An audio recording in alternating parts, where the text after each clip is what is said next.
আচ্ছা, অনলাইনে যারা আছো শুনতে পাচ্ছ, দেখতে পাচ্ছ? একটু রেসপন্স করবে, হ্যাঁ। অনলাইনে যারা আছো দেখতে বা শুনতে পাচ্ছ? হ্যাঁ স্যার। ঠিক আছে।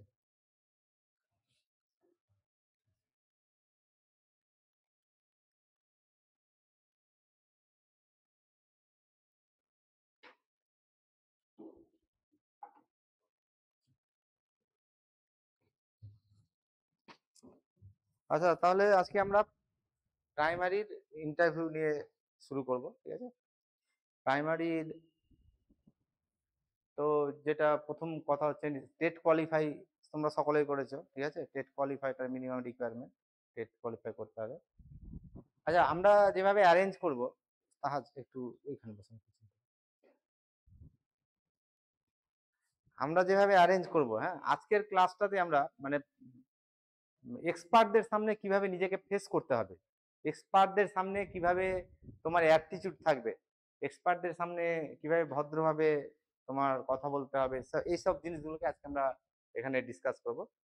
তার সঙ্গে তোমরা যে ডিএলএড এর সাবজেক্টগুলো পড়েছিলে, ঠিক আছে, সেই সাবজেক্টগুলো নিয়ে ডিসকাস করা হবে এখানে। আমরা যেভাবে সিস্টেমটা তৈরি করছি প্রাইমারি ভাইবার জন্য, আমাদের থাকবে ডেমো ক্লাস দুটো, প্রত্যেকেরই দুবার করে ডেমো নেওয়া হবে, ঠিক আছে? এবং সেখানে আমি ডেমো এটা করব, মানে ডিরেকশন দিব ডেমোর। এটা তোমরা প্রথমে একটা ডেমো ঠিক করবে প্রত্যেকে, সেই ডেমোটা এখানে প্রেজেন্ট করবে। এখানে এসে কিন্তু প্রেজেন্ট করতে হবে, হ্যাঁ, চেষ্টা করবে যে মানে অফলাইনে এসে ডেমোটা প্রেজেন্ট করার। কেননা অনলাইনে যখন তোমরা ডেমো প্রেজেন্ট করবে না, তখন বিভিন্ন ধরনের সমস্যা হবে। যখন অনলাইনে ডেমো প্রেজেন্ট করো তখন হয়তো দেখা গেল যে কারোর শুধু বোর্ড দেখা যাচ্ছে, ঠিক আছে, দেখা যাচ্ছে কারোর শুধু মানে মাথা দেখা যাচ্ছে, বডি দেখা যাচ্ছে না। তো এইখানে এসে আমি কি করবো, যখন ডেমোটা দেবে তখন তোমার পুরো বডির মুভমেন্টটা দেখতে পাবো, তোমার চেহারার এক্সপ্রেশন দেখবো। আবার অনলাইনে যারা ডেমো দাও, মানে ডেমো দিলে কি সমস্যাটা হয়, যে অনেক সময় নেটওয়ার্ক ইস্যুর জন্য কিছু কথা বোঝা যায়, কিছু কথা বোঝা যায় না। ছবিগুলো যেগুলো তুমি বোর্ড ওয়ার্ক করো, বোর্ডের লেখাগুলো বোঝা যায়, লেখাগুলো বোঝা যায় না। ওই জন্য তোমাদের কাছে আমার রিকোয়েস্ট যে ডেমো ডেমো প্লাস ভাইভা যেগুলো হবে সবগুলোই তোমরা এখানে এসে অফলাইনে মানে সেটাকে তোমরা করবে, প্রেজেন্ট করবে, ঠিক আছে? আমি যেটা বলছিলাম যে ডেমো দুটো করে তোমাদের ডেমো নেওয়া হবে। প্রথম ডেমোটা মানে প্রত্যেকে নিজের নিজের ডেমোর মানে টপিকসটা নিজে চুজ করবে, ঠিক আছে? আমাকে হয়তো আমার সঙ্গে কনসাল্ট করতে পারো যে এটা স্যার এই ডেমোটা যদি আমি দিলে কেমন হবে, এটা আমার সঙ্গে প্রাইমারিলি একটা আলোচনা করতে পারো, বা নিজের সুবিধা মতন নিজের ডেমো যে ডেমোটা নিজে প্রেজেন্ট করলে তোমার সাবলীল ভাবে একদম সুন্দরভাবে প্রেজেন্ট করা যাবে, সেই ডেমোটাকে তুমি চুজ করবে, সেই টপিকটাকে চুজ করবে, তার উপর ডেমো দেবে। প্রথম ডেমোটা এখানে দেখবো আমি নিজে বসেই ডেমো দেখবো, ডেমোতে তোমার কি ইমপ্রুভ করা যায় না করা যায়, কোনো মানে কারেকশন থাকলে কারেকশন করাবো। এই জিনিসগুলোকে এখানে তোমাকে মানে ট্রেনিং দেবো আর কি। প্রথমটা এইভাবে ট্রেনিং দেওয়া হবে যে এইভাবে ডেমোটা দেবে, মানে প্রথমে তুমি প্রেজেন্ট করবে, কিন্তু প্রেজেন্টের মধ্যে কোনো যদি কারেকশন করার থাকে বা ইমপ্রুভমেন্ট করা থাকে, সেই ইমপ্রুভমেন্টটা আমি তোমাদেরকে বুঝিয়ে দিব। তারপরে ডেমোটা হবে যে ইমপ্রুভমেন্ট বা কারেকশন গুলো করতে বললাম সেইগুলোকে ভালো করে বাড়িতে প্র্যাকটিস করবে, যে এখানে দ্বিতীয়বার এখানে এসে ডেমোটা দিতে হবে। কারণ ডেমোটা কিন্তু ভাইটাল, ঠিক আছে, মনে রাখবে ডেমোটা খুব ভাইটাল। ডেমোটার উপর তোমার মানে এটা এক্সপার্টদের মানে মন জয় করার ব্যাপারটা অনেকটা ডিপেন্ড করে, ঠিক আছে? অতএব ডেমোটাকে যত সুন্দরভাবে সাবলীল ভাবে তৈরি করতে পারবে। আমি এখানে তোমাদের ট্রেনিং দিব যে কিভাবে ডেমোটা দিতে হবে। প্রথমে নিজের মতো করে তোমরা নিজের মতো করে দেবে, কি কি ইমপ্রুভমেন্ট করতে হবে, কি কি তোমার কারেকশন করতে হবে, কোথায় কিভাবে মুভমেন্ট দেখাতে হবে, বডির এক্সপ্রেশন মানে মুখের এক্সপ্রেশন কেমন হবে, হাত পায়ের তোমার মানে অ্যাটিটিউড কেমন হবে, এই সব জিনিসগুলোকে এখানে প্রথমে তোমাকে কারেকশন করাবো। আর দ্বিতীয়বারটা কিন্তু ভালো করে তোমাকে এখানে দিতে হবে। যদি দেখা যায় যে প্রথমবার ডেমো তোমার প্রেজেন্ট করলে কারেকশনও করলে কিন্তু এখানে এসে তাও কিছুটা ভুল ত্রুটি থেকে যাচ্ছে, তখন আমি যদি প্রয়োজন বোধ করি যে এটা একটু তুমি আবার এসে আমার কাছে আরেকবার মানে ফাইনাল ডেমোটা দিও, তাহলে এটা আমি দেখবো আর কি, এটা বিবেচনা সাপেক্ষ, ঠিক আছে? তাহলে এটা গেল ডেমোর দিক।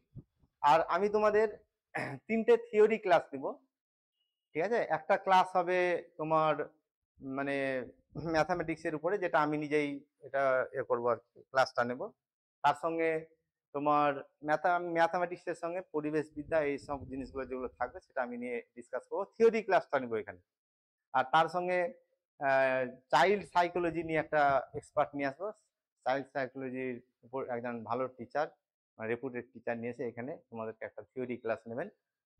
আর তার সঙ্গে তোমার আর একটা মানে ইংলিশ এবং বাংলা এটার উপরে মানে ল্যাঙ্গুয়েজটার উপরে একজন এক্সপার্ট টিচার নিয়ে আসবো। সেখান থেকে ওনারা তোমাদের সঙ্গে ডিসকাস করবেন, আমরাও ডিসকাস করব যে এই ম্যাথ থেকে, পরিবেশবিদ্যা থেকে, বাংলা, ইংরেজি থেকে বা চাইল্ড সাইকোলজি থেকে কি রকমের প্রশ্ন ভাইভাতে হতে পারে, কি রকম প্রশ্নগুলো খুব দরকারি, কিভাবে নিজেকে প্রেজেন্ট করতে হবে, এই জিনিসগুলো আমরা এখানে ভালোভাবে আলোচনা করব। ঠিক আছে?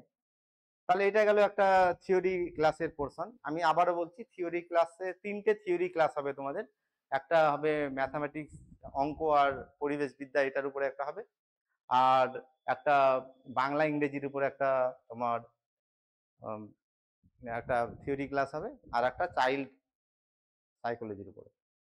তো এই জিনিসগুলো এমনভাবে এমন এক্সপার্ট নিয়ে আমি এখানে যে থিওরি ক্লাসগুলো নেব যাতে তোমাদের মানে ভাইভাতে খুব কাজে লাগে এবং ভাইভাতে অনেক বেশি তোমরা মানে নিজের রেজাল্টটা ভালো করতে পারো। এইভাবে আমি এটা তৈরি করছি। ঠিক আছে? আচ্ছা, এরপরে যেটা করব, এরপরে হবে একটা তোমার মক ভাইবা হবে। প্রথম মক ভাইবাটাতে আমি বা আমার সঙ্গে আরেকজন থাকতে পারেন এক্সপার্ট। এই মক ভাইবাটা, প্রথম মক ভাইবাটা প্রত্যেকেরই প্রথম মক ভাইবাটা নেওয়া হবে। ঠিক আছে? প্রথম মক ভাইবাটাতে আমরা বলবো যে তুমি এইভাবে এসো, এইভাবে নিজের ড্রেস পরো, এইগুলো সব যে কারেকশন গুলো, উত্তর দেওয়ার পদ্ধতিগুলো কিভাবে দিতে হবে, এই জিনিসগুলো যদি কিছু কারেকশন করা থাকে বা ইমপ্রুভমেন্ট করা থাকে সেটা ইমপ্রুভ করব। দিয়ে তারপরে যে ফাইনাল মক ডেমো হবে, ফাইনাল মক ইন্টারভিউ যেটা হবে, সেই ফাইনাল মক ইন্টারভিউ মানে মিনিমাম 3জন এক্সপার্ট থাকবেন। আমি থাকবো, তার সঙ্গে চাইল্ড সাইকোলজির একজন এক্সপার্ট থাকবেন, তার সঙ্গে ল্যাঙ্গুয়েজের একজন এক্সপার্ট থাকবেন, বা যদি আমি মনে করি যে আরেকজন এক্সপার্ট দরকার হয় তো আমি আরেকজন এক্সপার্ট থাকতে পারি।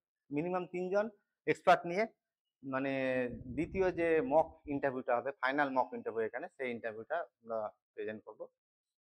আর তোমাদের এইভাবে এই যে মানে মক ডেমো বা ডেমো ক্লাস, তারপরে থিওরি ক্লাস, তারপরে মক ইন্টারভিউ, এই জিনিসগুলো আমরা এখানে এভাবে পরিচালনা করব। ঠিক আছে?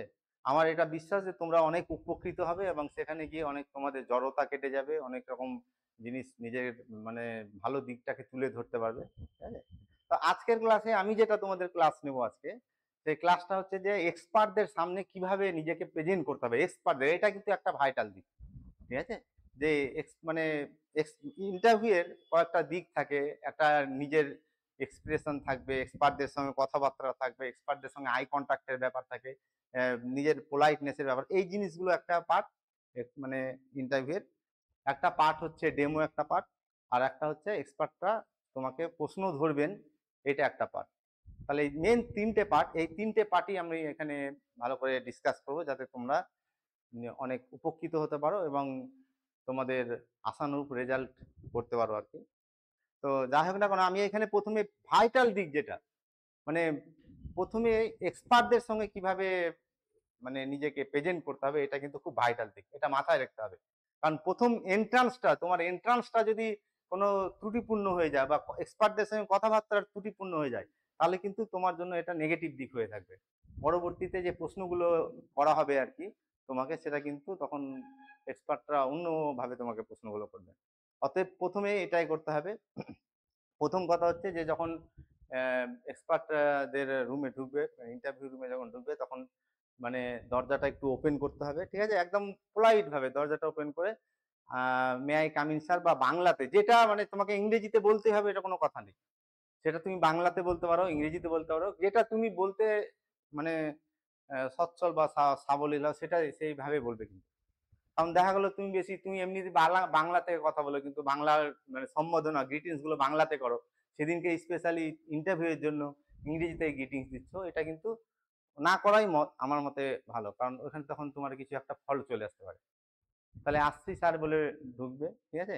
তোমার পরনে ড্রেসটা কিন্তু একটা ভাইটাল দিক। ঠিক আছে? তোমার ড্রেসটা কিরকম ভাবে, তুমি ড্রেসটা এমন ভাবে মানে খুব কটকটে রঙের ড্রেস পরবে না, মানে জামা যেটা থাকবে উপরের পাটটা, এটা কিন্তু তোমাকে একটু একদম মার্জনীয় এবং এবং এটা কি বলে, এটাকে তোমার সোবার ড্রেস পরতে হবে। ঠিক আছে? যাতে তোমাকে এক্সপার্টরা দেখে মুগ্ধ হয়ে যান কি না এটা খুব সুন্দর একটা ড্রেস পরেছে। তার সঙ্গে যে নিচের ড্রেসটা থাকবে মানে প্যান্ট যেটা সেই প্যান্টটা তোমাদের আর কি একটু ডিপ কালার থাকবে, মানে সাধারণত চেষ্টা করবে যে জামাটা উপরের পাটটা আর কি একটু লাইট কালার আর নিচের পাটটা একটু ডিপ কালার, ঠিক আছে। আর তার সঙ্গে যদি মানে সম্ভব হয় বা সাবলীল হও তোমরা, তো একটা শু মানে মার্জিত কালারের শু, অন্য মানে কটকটা একটা দেখা গেলো ইয়েলো শু পরে চলে আসলে এরকম না, একটা কালো শু পরলে বা একটা যেমন চামড়ার থাকে এটা পরে, যদি মানে শু পরতেই হবে এরকম কোনো কথা নেই। তুমি যদি এরকম মানে শু ছাড়া অন্য জুতো পরে আসো বা স্যান্ডেল পরে আসো, একটু ভালোভাবে পরে আসবে আর কি। তো যাই হোক না কেন, আর বসার সময় কিন্তু যতক্ষণ না এক্সপার্টরা তুমি এসে চেয়ারের পাশে এসে আসলে যতক্ষণ না এক্সপার্টরা আর কি তোমাকে বসতে বলবেন, এটা কিন্তু অপেক্ষা করবে। হ্যাঁ, অপেক্ষা করাটা সব থেকে মানে ভালো কাজ আর কি। যে তারপরে যখন এক্সপার্টরা বসতে বলবেন তখন বসবে, বসার পরে অবশ্যই প্রথমে ধন্যবাদ জানাবে কি ধন্যবাদ জানাবে দিয়ে বসবে, ঠিক আছে। মানে বসে গেলে দিয়ে ধন্যবাদ এটা করবে না, ধন্যবাদ দিবে দিয়ে বসবে। আর বসার সময় মনে রাখবে যে অনেকের ড্রেসটা কি হয় যে বসার সময় বা ওঠার সময় এমনি করে, ভালো করে লক্ষ্য করতে হবে, ড্রেসটাকে এমনি করে নামাচ্ছ যে এমনি করে বসছো, এরকম করবে না। যদি এরকম মনে হয় যে উঠা বসাতে তোমার ড্রেস উপর নিচে হতে পারে, তো দরকার হলে তুমি এটাকে ইন করে নিবে, ঠিক আছে। আর স্পেশালি মেয়েদের জন্য, মেয়েদেরও কিছু ড্রেসের ব্যাপার থাকে বা মেয়েদেরও একটা পোশাক আর কি কোড থাকে। এটা আমি একটা লেডি এক্সপার্ট নিয়ে আসবো, উনি তোমাদেরকে ভালো করে বুঝিয়ে দিবেন কিভাবে নিজের ড্রেসটাকে পরতে হবে, মানে মেয়েদের ক্ষেত্রে স্পেশালি। আচ্ছা যাই হোক না, তো বসার আর উঠার সময় এটা কিন্তু মনে রাখতে হবে যে যখন তুমি বসলে পারমিশন নিলে থ্যাঙ্কস জানালে দিয়ে বসলে, বসার সময় কিন্তু জামাটাকে এভাবে নামিয়ে দিবে না বা কলারটাকে এমনি করছো এইভাবে বসবে না, ঠিক আছে। যদি দেখো, যেটা বলছিলাম যে যদি মনে হয় যে বসা বা ওঠার সময় তোমার জামাটা উপর নিচে হতে পারে, ঠিক আছে, তখন তুমি ইন করে নেবে দরকার হলে। ইন করাটা একটা ভালো দিক। অনেকে ইন করো না, ইন না করলেও কোনো অসুবিধা নেই, ইন করতেই হবে এরকম কোনো কথা নেই। ইন যদি না করো তাহলে এটা মনে রাখতে হবে যে বসার সময় এইভাবে জামাটাকে টেনে এইভাবে বসবে না। বা অনেক সময় দেখা যায় যে ইন্টারভিউ হয়ে গেল দিয়ে উঠার সময় এক্সপার্টদের সামনে এমনি করে জামাটাকে এমনি এমনি করছো, এটা করবে না। সিম্পল বসবে, সিম্পল উঠবে, জামা কিরকম হলে দেখার দরকার নাই। কিন্তু এই সিচুয়েশনটা কখন হয় জানো, এই সিচুয়েশনটা তখনই হয় যদি কি হয় তোমার জামাটা একটু শর্ট হয়ে যায়। জামাটা যদি শর্ট হয়ে যায় তাহলে কিন্তু এই জিনিসটা হয় যে উঠার সময় একটু জামাটা উঠে যাবে, এমনি করে নামাতে হয়, বা বসার সময় এমনি করে করতে হয়। তাহলে এই জিনিসগুলোকে একটু মাথায় রাখবে, মানে এই প্রেজেন্টেশনটা নিজেকে প্রেজেন্ট করবে এক্সপার্টদের সামনে, এটা একটা ভাইটাল দিক। কিন্তু এই প্রেজেন্টেশনটাতে মানে এক্সপার্টদের মন জয় করতে হবে তোমাদের। তো এই যে তুমি ড্রেসের ব্যাপারটা, এটা একটা দিক গেল, ড্রেসের দিক, ঠিক আছে। আর যখনই কি হবে তুমি জামা পরবে, জামাটা যদি ফুল হাতের জামা হয়, ঠিক আছে, এত দূর পর্যন্ত মানে ফুল স্লিভ যেটাকে বলে, এটা কোনোদিনই গুটিয়ে রাখবে না, ঠিক আছে। এটা কোনোদিনই গুটিয়ে রাখবে না, এটা পুরোটাই একদম কি করে আনফোল্ড করে রাখবে পুরোটাই। অনেকে দেখা যায় যে এমনি আছো হাঁটা চলার ক্ষেত্রে বা এমনিতে ফুল হাতা ড্রেস থাকলে এমনি করে আমরা হাতটাকে গুটিয়ে রাখি, এটা কিন্তু ইন্টারভিউ এতে এটা এইভাবে করবে না, ঠিক আছে। পুরোটাই করবে, যদি হাফ থাকে তো অসুবিধা নেই, হাফই করে যাবে। যদি ফুল থাকে, ফুল স্লিভস এর জামাগুলো যদি থাকে, তাহলে কোনোদিনই গুটাবে না, কোনোভাবে গুটিয়ে রাখবে না এটাকে। আর যখন এক্সপার্টদের পারমিশন নিয়ে এক্সপার্ট রুমে ঢুকলে, এক্সপার্টদের পারমিশন নিয়ে এখানে ঢোকার সময়ও একটা নিজের প্রেজেন্টেশন থাকে। কিন্তু ঢোকার সময় কোনদিনই এইভাবে ঢুকবে না যে একটা মন ভার হয়ে আছে, খুব কাঁদো কাঁদো ভাব, মানে ভয় ভয় ভাব, এইরকম নিয়ে না। যখন ঢোকাটা, এন্ট্রান্সটা কিন্তু তোমার একটা ভাইটাল প্রেজেন্টেশন, এটা মনে রাখবে। এন্ট্রান্সের মধ্যে এমন ভাবে ঢুকবে যে যাতে এক্সপার্টটা বুঝেন না ছেলের মধ্যে কনফিডেন্স আছে, কনফিডেন্সটা তোমার এ করে অবজার্ভ করে দেখবেন। মানে এটা অ্যাকচুয়ালি ইন্টারভিউ এর একটা পার্সোনালিটি টেস্ট, ঠিক আছে। এই পার্সোনালিটি টেস্ট দিয়ে এক্সপার্টরা কিন্তু অনেক কিছু তোমার বুঝে নেবে। এই যে তুমি ঢুকছো ইন্টারভিউ রুমে ঢুকছো, এই ঢোকার মধ্যে তোমার কিভাবে ঢুকছো, তোমার হাঁটা চলাটা, তোমার বডি ল্যাঙ্গুয়েজটা, এটাকে কিন্তু মানে এক্সপার্টরা অবজার্ভ করবেন এটা। অতএব ভালো করে ঢুকবে। আর অনেকে একটা বদ অভ্যাস থাকে যে ঢোকার সময় এমনি করে আসছি স্যার, কোনোদিন করবে না এগুলো, খুব বাজে ল্যাঙ্গুয়েজ, বডি ল্যাঙ্গুয়েজ, এটা কোনোদিনই করবে না এরকম। একদম সিম্পল ঢুকবে, কনফিডেন্সের সঙ্গে ঢুকবে, চেহারাতে একটা মানে কনফিডেন্স থাকবে, এরকম একটা কনফিডেন্স তৈরি করে ঢুকবে। আর তার সঙ্গে তোমার মানে যে হাঁটা চলাটা একদম ভদ্রভাবে হাঁটাচলা করে করতে হবে। তো এটা হচ্ছে তোমার এন্ট্রান্সের একটা মানে অ্যাট্রাকশন। এই এন্ট্রান্সটাকে অ্যাট্রাকটিভ করতে হবে, পোলাইট ভাবে এত সুন্দরভাবে ঢুকতে হবে যাতে মানে প্রথম দেখাতেই এক্সপার্টরা প্রথম দেখাতেই তোমাকে যাতে মানে পছন্দ করে নেয় যে না এর যোগ্য আছে, যোগ্যতা পছন্দ করে না, ঠিক আছে? তাহলে এই জিনিসটা তোমাকে ভালো করে মনে রাখতে হবে। আর প্রাইমারির ক্ষেত্রে মানে যেটা তোমাকে বেশি রাখতে হবে, মনে রাখতে হবে যে যখন আহ, তোমরা ডিএলএড করেছো, সেই ডিএলএড এ কি কি সাবজেক্ট পড়ানো হয়েছে সাবজেক্ট গুলো অবশ্যই মনে রাখবে। অনেক সময় দেখা যায় মানে আমার এক্সপিরিয়েন্স বলছে যে তোমার কি কি পড়ানো হয়েছে ডিএলএড এ সেটাই বলতে পারছি না ঠিক করে। তাহলে ডিএলএড এ কি কি পড়ানো হচ্ছে এই জিনিসগুলোকে কিন্তু ভালো করে তোমাকে করতে হবে। সবাই পড়েছো, হ্যাঁ। আর অনেকে দেখা যায় বাস্তব ক্ষেত্রে যে ডিএলএড এ ক্লাস না করে ডিগ্রি নিয়ে নিচ্ছ বা দু একদিন ক্লাস করেছো দিয়ে ডিএলএড ডিগ্রি নিচ্ছ, এটা কিন্তু এক্সপার্টরা কিন্তু বুঝে যাবেন কিন্তু। অতএব ওইটা তোমাকে কি করতে হবে, ওটাকে মেকআপ দিতে হবে। কি তুমি যদি ক্লাস না করো না তাহলে এক্সপার্টরা এমন প্রশ্ন করবেন তুমি সেই প্রশ্নটা উত্তর ভুল দিয়ে দিবে, বা সঠিক উত্তর দিলেও তুমি এক্সপার্টরা বুঝে যাবেন যে ক্লাস করেনি, ঠিক আছে? ওই জিনিসগুলোকে কি করতে হবে, তোমাকে মেকআপ দিতে হবে। আর এই মানে ডিএলএডটা কার আন্ডারে হয়, মানে West Bengal board of primary education, এটা কিন্তু ভালো করে মানে অন্য অনেকে অন্য বোর্ড বলে দাও বা এ বলে দাও, এটা সঠিকভাবে বলতে হবে কিন্তু ডিএলএড যেটা করা হয় কার আন্ডারে হয়, এটা ওয়েস্ট বেঙ্গল বোর্ড অফ তোমার প্রাইমারি এডুকেশন, ঠিক আছে? আর একটা অ্যাপ্লিকেশন থাকে, এনসিইআরটির অ্যাপ্লিকেশন থাকে, তাই তো নাকি? এনসিইআরটির অ্যাপ্লিকেশন যদি না থাকে তাহলে কিন্তু ওই যেখান থেকে তুমি ডিএলএড করছো সেটা কিন্তু ভ্যালিড হবে না তখন। আর এনসিইআরটির ফুল ফর্মটাও মনে রাখতে হবে। এনসিইআরটি এই ফুল ফর্মটা মনে রাখতে হবে, এনসিইআরটি, ঠিক আছে? ঠিক করে সঠিকভাবে বলতে হবে এটা, ঠিক আছে? তোমরা সকলেই জানো, আমরা এখানে আরো ডিসকাস করবো যখন এক্সপার্টরা আরো প্রশ্ন করবে এ করবেন, তোমার ক্লাস নেবেন, তখন এটা নিয়ে আলোচনা করা হবে, ঠিক আছে? তো আজকে যেটা আমরা আলোচনা করবো, প্রথমেই বলেছি যে শুধু মানে এক্সপার্টদের সঙ্গে কিভাবে করতে হবে। আচ্ছা, তোমাকে যখন এক্সপার্টরা যদি বলেন যে নিজের সম্পর্কে বলো, ঠিক আছে? তাহলে নিজের সম্পর্কে কিন্তু গুছিয়ে বলতে হবে, ভালো করে বলতে হবে। আমরা এখানে একটু ট্রেনিং দিব নিজের সম্পর্কে কিভাবে বললে সব থেকে ভালো হয়, আমরা সেই ট্রেনিংটাও এখানে দেবো, ঠিক আছে? কিভাবে নিজের সম্পর্কে বললে মানে এক্সপার্টরা এটাকে পজিটিভ ভাবে নেবেন, এই জিনিসগুলো আমরা এখানে ট্রেনিং দেবো, ঠিক আছে? আর নিজের সম্পর্কে যখন বলতে হবে তখন কিন্তু একদম শুরু থেকে বলবে, হ্যাঁ।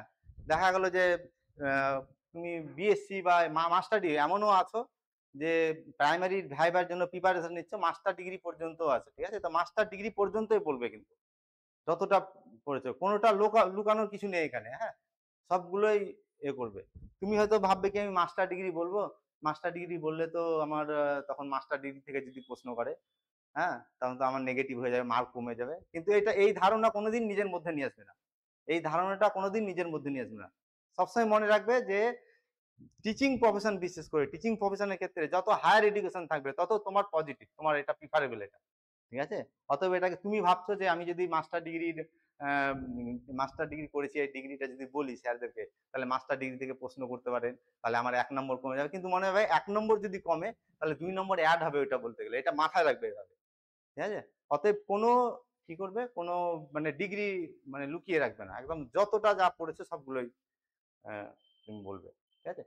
সাধারণত ভাইভাতে, তোমাদের ভাইভাতে সাধারণত বেসিক জিনিসগুলোই ধরা হয়।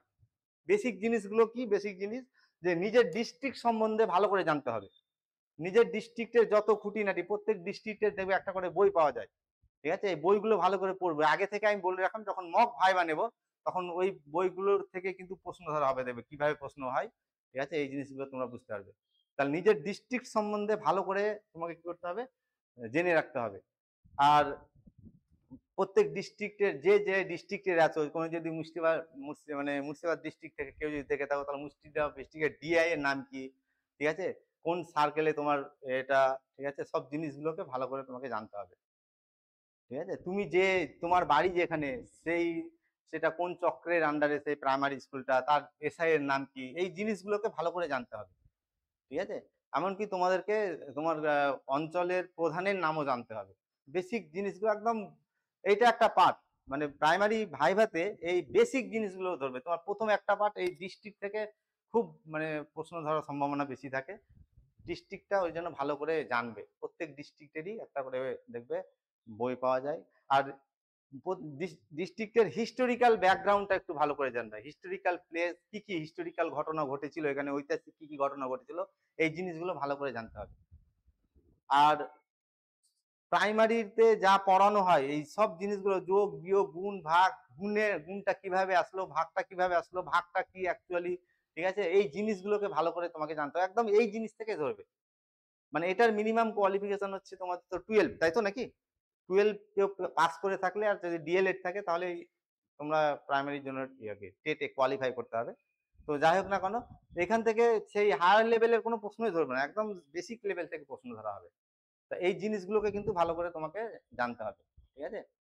তো যোগ বিয়োগ গুণ ভাগ যেগুলো বলছি, তারপরে আরবির সরি ইংরেজির যে গ্রামার আছে, বেসিক গ্রামার গুলো ভালো করে জানতে হবে।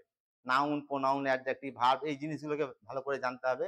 আমি আগেই বলেছি যে এক্সপার্টরা এসে মানে যে তোমার ইংলিশ বেঙ্গলি এগুলো থেকে কিভাবে প্রশ্ন ধরা হয়, কি কি দিক দেখতে হবে, আমরা আবার ক্লাস প্রোভাইড করব যে এই জিনিসগুলো এইভাবে পড়তে হবে, ঠিক আছে?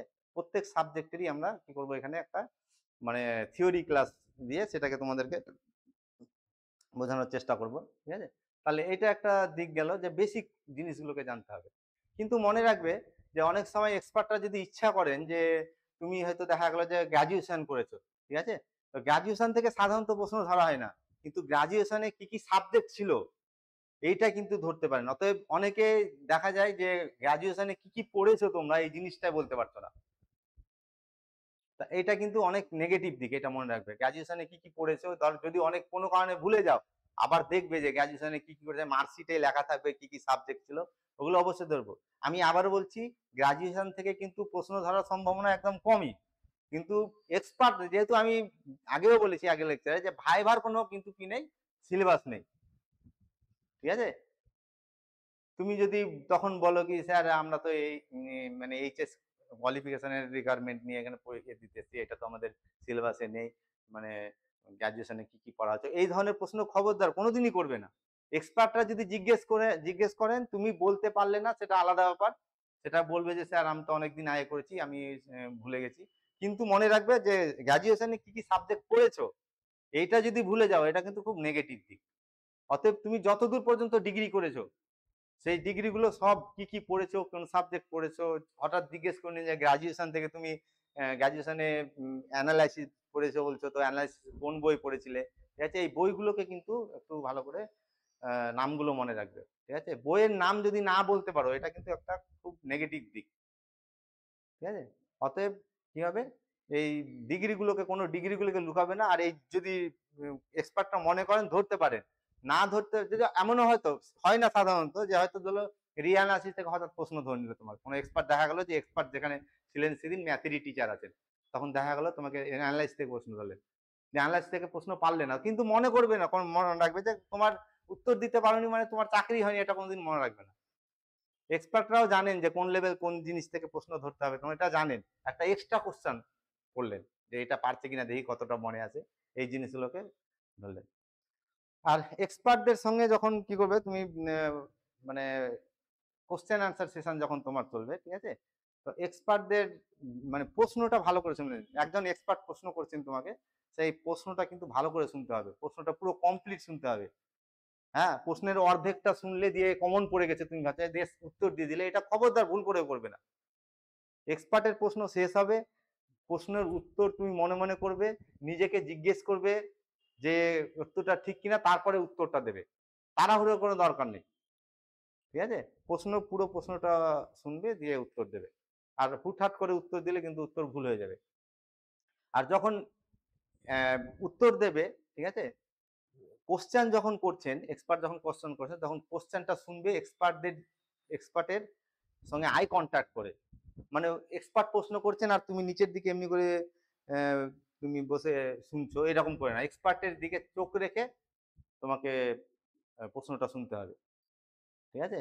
এইটাতে কি হয়, এক্সপার্টরা বুঝতে পারে না ছেলের কনফিডেন্স আছে, মানে সাধারণত কখন তাকায় না এক্সপার্ট দিকে, যে নিজের কনফিডেন্স যখন কম থাকে তখন তাকায় না অনেকে। তো তুমি এটা সবসময় আই কন্ট্যাক্ট রেখে এক্সপার্টদের সঙ্গে আই কন্ট্যাক্ট রেখে করবে, ঠিক আছে? তাহলে দেখবে তোমার মানে যে উত্তর দেওয়ার যে মধ্যে যে একটা জড়তা এটাও অনেকটা কেটে যাবে। আর প্রথমে যখন অ্যান্সার যখন দেবে তখন কি হবে, চেয়ারে যে চেয়ারে বসে থাকবে সেই চেয়ারে কিন্তু হেলান দিয়ে থাকবে না, কোনো চেয়ারে কোনোদিন হেলান দিয়ে থাকবে না, সোজাভাবে একদম মেরুদণ্ড সোজা করে রাখবে। আর নিজের হাত দুটোকে থাইয়ের উপরে বা হাঁটুর কাছে রাখতে পারো, ঠিক আছে? কোনোভাবে টেবিলের উপরে হাত দুটোকে রাখবে না। টেবিলে এমনি করে বোঝাচ্ছ, টেবিলে হাত রেখে কোনোদিন বোঝাবে না কিন্তু, ঠিক আছে? তোমরা অনেকে ভুলে যেতে পারো, এই ভিডিওটা তোমাদেরকে দিয়ে দিব, ভালো করে দেখবে, ঠিক আছে? খুব ইম্পর্টেন্ট ভিডিও এটা, কিন্তু এটা ভাইটাল। অনেক সময় দেখা যায় যে তুমি এক্সপার্টদের এক্সপার্টরা প্রশ্ন ধরলেন, একটাও করলে না, কিন্তু তোমার চাকরি হয়ে গেল। যে এক্সপার্টদের সঙ্গে যে ইন্টারঅ্যাকশন, এইটা কিন্তু ভাইটাল, মনে রাখবে। যে এক্সপার্টরা কিন্তু তোমার এক্সপার্টদের মনটাকে জয় করতে হবে, ঠিক আছে? যে তোমার মধ্যে ভদ্রতা নিয়ে আসতে। আর উত্তর যখন দেবে তখন একদম মানে গলার স্বরটা একদম ভদ্র নম্র পোলাইট রাখতে হবে একদম। আর অনেক জোরে দেবে না, আর খুব আস্তেও দেবে না। অনেক সময় দেখা যায় যে নার্ভাসনেস এর জন্য অনেকে উত্তরটা খুব আস্তে আস্তে দেয়, এটা করবে না কিন্তু। যত আস্তে উত্তর দিবে এটা মানে লো কনফিডেন্স এর পরিচয় হয়ে যাবে। তোমাকে একদম নর্মাল ভাবে, যাতে এক্সপার্টরা শুনতে পান, এটা এভাবে অ্যান্সারটা দেবে। আর যখন অ্যান্সারটা দেবে, এক্সপার্ট প্রশ্ন করলেন, তুমি অ্যান্সারটা দিচ্ছ এক্সপার্টের কোশ্চেনের অ্যান্সারটা, তখন যিনি আর কি প্রশ্ন করেছিলেন শুধু তার দিকে তাকিয়ে অ্যান্সারটা দেবে না, ঠিক আছে? এটা অনেকেরই ভুল হয়। হ্যাঁ, যে দেখা যাচ্ছে যে যিনি প্রশ্ন করেছেন, যে এক্সপার্ট প্রশ্ন করছেন, তার দিকে তাকিয়েই পুরো প্রশ্নের উত্তরটা দিলে, এটা না। এক্সপার্ট যতজন আছে তার দিকে, প্রত্যেকের দিকে তাকিয়ে তাকিয়ে অ্যান্সারটা দেবে। এটা কিন্তু মাথায় রাখতে হবে, ঠিক আছে? তাহলে এক্সপার্টদের যখন অ্যান্সার দেবে, অ্যান্সার দেওয়ার যে সঙ্গে আই কন্ট্যাক্ট, মানে যিনি কোশ্চেন করেছেন তার সঙ্গে শুধু আই কন্ট্যাক্ট রেখে মানে অ্যান্সার দেবে না। বাকি যত এক্সপার্ট আছেন প্রত্যেকের সঙ্গে আই কন্ট্যাক্ট রেখে অ্যান্সারটা দিতে হবে। আর তোমার অ্যান্সার দেওয়ার সময় দেখা যায় এমন একটা কোশ্চেন করলেন এক্সপার্ট, যে তুমি অ্যান্সারটা জানো না, কিন্তু কোনোভাবেই এই অ্যান্সারটাকে তুমি মানে বানিয়ে বলবে না। বানিয়ে বলাটা কিন্তু মানে এর থেকে আর নেগেটিভ দিক হয় না, ঠিক আছে? বানিয়ে কোনোদিনই কি করবে না, অ্যান্সারটা বলবে না। না জানো একদম বলে দিবে যে স্যার আমার এই মুহূর্তে মনে পড়ছে না, বা স্মার্টলি এটাকে ট্যাকেল করতে হবে, ঠিক আছে? তাহলে আবার দেখা গেল যে তুমি মানে এক্সপার্ট প্রশ্ন ধরেছেন, সবগুলোই তুমি পারছো না, এরকমও হতে পারে। আমি প্রথমে বলছি যে মানে চাকরি পাওয়ার জন্য এক্সপার্টদের সব প্রশ্নের অ্যান্সার সঠিক দিতে হবে, এটা কিন্তু নট নেসেসারি, এটা মাথায় রাখবে। অনেকের ভুল ধারণা আছে যে সব প্রশ্নের উত্তর দিতে হবে তাহলে চাকরি পাবো, এটা না। তাহলে যে প্রশ্নটা তুমি উত্তর জানো না সেটা তুমি অবশ্যই বলবে যে স্যার আমি এই মুহূর্তে আমার মনে পড়ছে না এটা, ঠিক আছে? তা আবার দেখা গেল যে তুমি পরপর পাঁচটা এক্সপার্টরা পরপর পাঁচটা কোশ্চেন করলেন, পাঁচটায় পারছো না, প্রত্যেকবারই স্যার এই মুহূর্তে মনে পড়ছে না, এই মুহূর্তে মনে পড়ছে না, এই মুহূর্তে, এইভাবেও দিবে না। এটাকে কি বলতো, এটাকে স্মার্টলি ট্যাকেল করতে হবে জিনিসটাকে। হ্যাঁ, তো হয়তো তখন তৃতীয়বার বললে কি স্যার না স্যার মনে করতে পারছি না, ঠিক আছে? এর চতুর্থবার বললো কি স্যার অনেকদিন আগে পড়েছি তো মানে উত্তরটা হয়তো ভুল হয়ে যেতে পারে, ওই জন্য আমি উত্তরটা দিতে মানে ফোকাস করছি না। এইভাবে ট্যাকেল করবে প্রত্যেকবারই। মানে তুমি স্যার এই মুহূর্তে মনে পড়ছে না, এই মুহূর্তে মনে পড়ছে না, এইভাবে অ্যান্সার গুলো দিও না। মানে অ্যান্সারের এটাকে তুমি জানো না, এটাকেই বিভিন্ন ভাবে এক্সপ্রেস করতে হবে যাতে পজিটিভিটিটা পাওয়া যায় তোমার মধ্যে। বোঝা গেল? তাহলে এই এই জিনিসগুলোকে তোমাকে মনে রাখতে হবে সবসময়। আর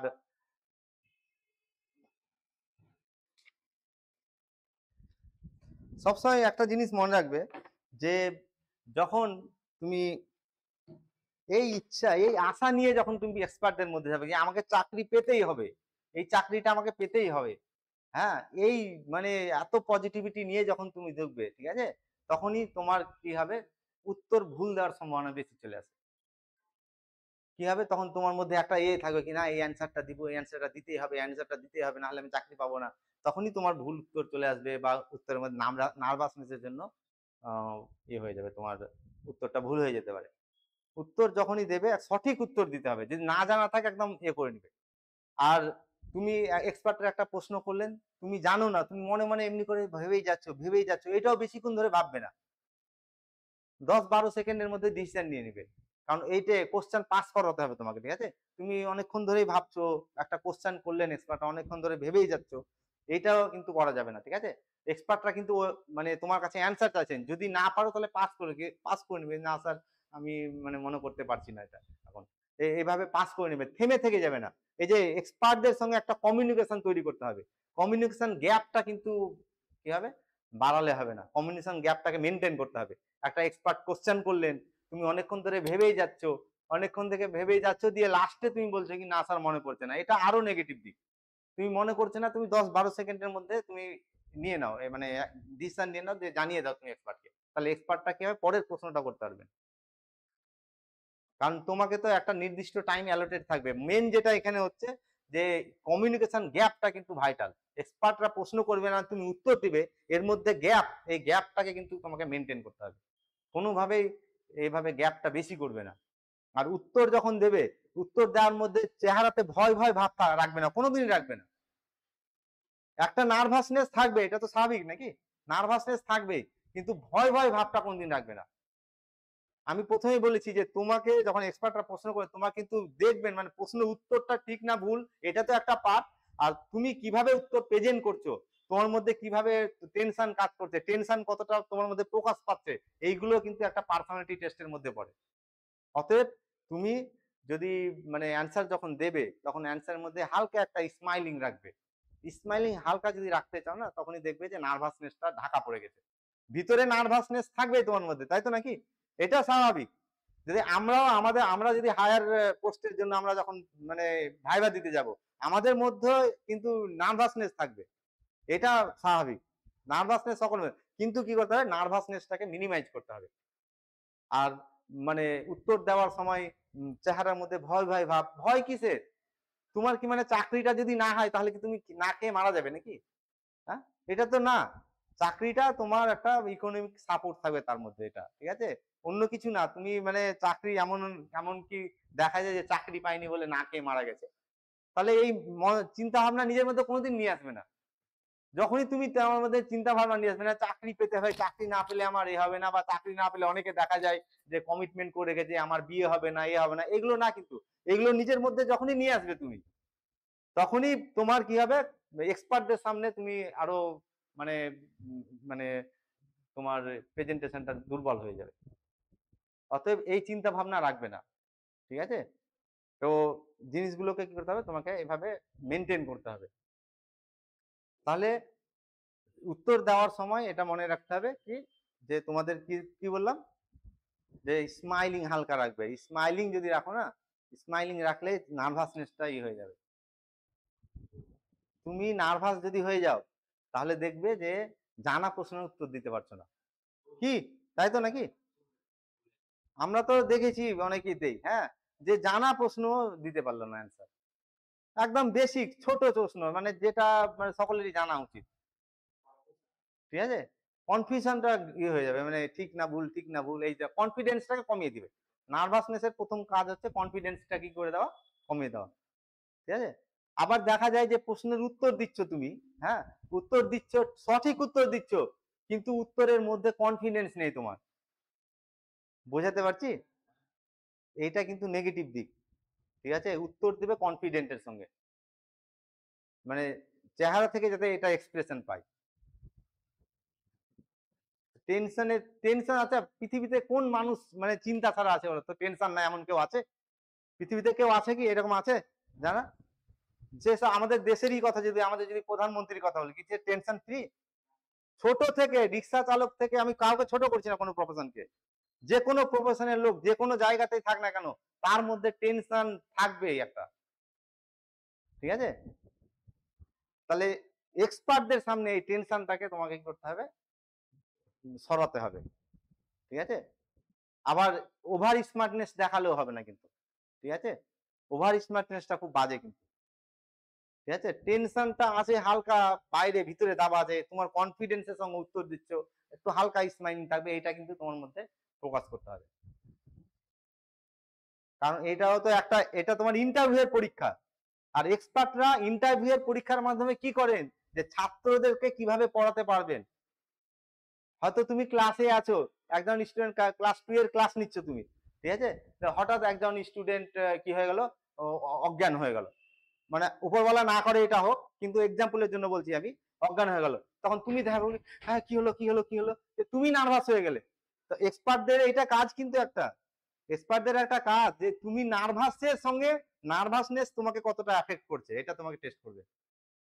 তো তুমি তো জানো যে বাচ্চা যদি অজ্ঞান হয়ে যায় কি করতে হবে, এটা তো জানো তুমি, যে তুমি নিজেই নার্ভাস হয়ে গেলে হাই হাই হাই হাই করছো, তো তুমি অ্যাকশন তো কিছু নিচ্ছ না। তো এক্সপার্টদের এটা কাজ কিন্তু, যে নার্ভাসনেস তোমাকে কিভাবে নেগেটিভ দিকে নিয়েছে, কিভাবে তোমাকে পরাস্ত করছে, এটা কিন্তু এক্সপার্টরা টেস্ট করবেন তোমার।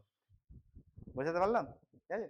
তাহলে এই জিনিসগুলোকে তোমাকে করে রাখতে হবে, ভালো করে প্রিপারেশন নিয়ে রাখতে হবে। ঠিক আছে? আর আমি পরে হয়তো ভুলে যাবো, এটা এখনই বলি যে ড্রেস যেভাবে বলেছি, যখন মক ভাইবা বা মক ডেমো দিবে এখানে, ওই ড্রেসে আমি দেখতে চাই কিন্তু। ঠিক আছে? আর দেখা গেল যে মানে ভাইভাতে যাচ্ছ, নিজের চুলকে এলোমেলো করে একদম বড় বড় চুল, আমি তর্কের খাতিরে ধরে নিচ্ছি তুমি এইভাবেই চলো, এইভাবে বড় বড় চুল, দাড়ি এভাবে বড় বড় রাখো, বা এমনি করে দাড়ি বড় রেখেছো, এই সাইড গুলো কেটে দিচ্ছ, এগুলো কেটে দিচ্ছ, আমি ধরলাম, কিন্তু যেভাবে তুমি থাকো, মানে যেভাবে চলো, এটা কিন্তু তোমাকে পরিষ্কার পরিচ্ছন্ন থাকতে হবে। তুমি চুল বড় রাখো বলে এভাবে চুল এলোমেলো করে তুমি এক্সপার্টদের সামনে গেলে এটা করলে হবে না। কিন্তু আমার সাজেশন একদম এলোমেলো চুল, বড় চুল নিয়ে, মানে একদিনের জন্য হলে জিনিসটাকে গুছিয়ে যাবে। বোঝা গেল? তুমি বাস্তবে যদি বড় চুল রাখতে অভ্যস্ত হও, তাও এটাকে একটু ত্যাগ করতে হবে তোমাকে, যে না আমি একটু এক্সপার্টদের মানে এর ইন্টারভিউটার জন্য আমি নিজেকে পরিষ্কার পরিচ্ছন্নভাবে এক্সপার্ট প্রেজেন্ট করবো। আর জামা কাপড় কিন্তু একদম পরিষ্কার পরিচ্ছন্ন পরে যাবে। ঠিক আছে? পরিষ্কার পরিচ্ছন্ন একদম ভালো করে, মানে যাতে আয়রন করা থাকে এভাবে। এটা একটা দিক এক্সপার্ট তোমাদেরকে কারণ কি, বাচ্চারা দেখবে, বাচ্চারা 1 2 3 4 এর স্টুডেন্টরা কি হয়, ধুলো কাদা এ অমুক তমুক, ওরা তো বাচ্চা, ওরা জানে না পরিষ্কার পরিচ্ছন্নতা কি, এটাকে শিখাতে হবে ওকে। তুমি যদি নিজে অপরিচ্ছন্ন থাকো তাহলে কি আর শিক্ষা দেবে তুমি? তাই এক্সপার্টরা এই দিকটা ভালো করে দেখেন। তুমি জামা একদম ভালো পরে গেছো আর এখানে একটা কালো দাগ হয়ে গেছে জামাতে, কোনোদিন চা খেয়েছো দোকানে বসে, চায়ের দাগটা থেকে গেছে, এইভাবে যাবে না নিজেকে নিয়ে। ঠিক আছে? কারণ বাচ্চাদেরকে তোমাকে মনে রাখতে হবে, প্রাইমারিতে 1 থেকে 4 পর্যন্ত বাচ্চাদেরকে তোমাকে ট্যাকেল করতে হবে, যাদের মানে মানে সামাজিক জ্ঞান অনেক কম। ঠিক আছে? তাদেরকে সামাজিক ভাবে তোমাকে প্রিপারেশন মানে তৈরি করতে হবে। একটা বাচ্চা ছেলে হঠাৎ কাদাতে খেলতে লেগে গেল বা নোংরাতে খেলতে লেগে গেল, এটা বোঝাতে হবে যে এটা হলে এরকম হয়, এরকম করা যাবে না। তো এইটা কিন্তু এক্সপার্টরা ঠিক বুঝে নেবেন, যে তুমি এই দিকটা, স্টুডেন্টদের এই দিকটা তুমি কভার করতে পারবে কিনা, এক্সপার্টরা এটা বুঝে যাবে। কিন্তু এটা এক্সট্রাক্টটা এইভাবে তোমাকে মানে এক্সট্রাক্ট করবেন আর কি এক্সপার্টরা। ঠিক আছে? অতএব প্রত্যেকটা দিককে একদম সূক্ষ্মভাবে নিজেকে প্রেজেন্ট করতে হবে। বোঝা গেল?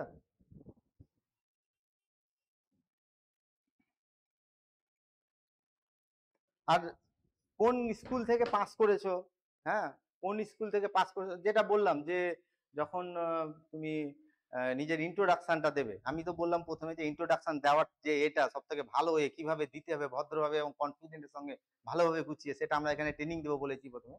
তো সেই তোমার এক্সপার্ট, তুমি যখন বললে কোন স্কুলে পড়েছো, স্কুলের নামটা ভালো করে, মানে শর্ট নাম কোনোদিন ভাইভাতে, এটা একটা পয়েন্ট, যে শর্ট ফর্ম ইউজ করাটা অ্যাভয়েড করবে। যেমন এক্সাম্পলের জন্য বলছি, যে তুমি ধরো করতে করতে মানে নিজের পরিচয় দিতে, সেলফ ইন্ট্রোডাকশন দিয়ে দিতে, তুমি কলেজ মানে গ্রাজুয়েশন করেছো, সাপোজ এক্সাম্পলের জন্য বলছি, যে কেন কলেজ থেকে গ্রাজুয়েট ডিগ্রি নিয়েছো, মানে গ্রাজুয়েশন করেছে কেন কলেজ থেকে, তাহলে কেন কলেজ না বলে তার ফুল ফর্মটা বলবে। হ্যাঁ, ভালো করে, এবং ফুল ফর্মের কিন্তু নামটা, স্পেলিংটা ভালো করে মনে রাখতে হবে তোমাকে। বোঝা যেত নাকি? ওই স্পেলিংটা ভালো করে মনে রাখতে হবে। অতএব শর্ট ফর্মটাকে কি করবো, শর্ট ফর্মটা অ্যাভয়েড করার চেষ্টা করবো। শর্ট ফর্মটা কিন্তু এক্সপার্টদের সামনে, যদি শর্ট ফর্ম যদি কোনো কারণে বেরিয়ে যায়, তখন সঙ্গে সঙ্গে তার ফুল ফর্মটাকে বলে দেবে। বোঝা গেল তো নাকি? তাহলে এই জিনিসগুলোকে তোমাকে একটু দাঁড়ান জল।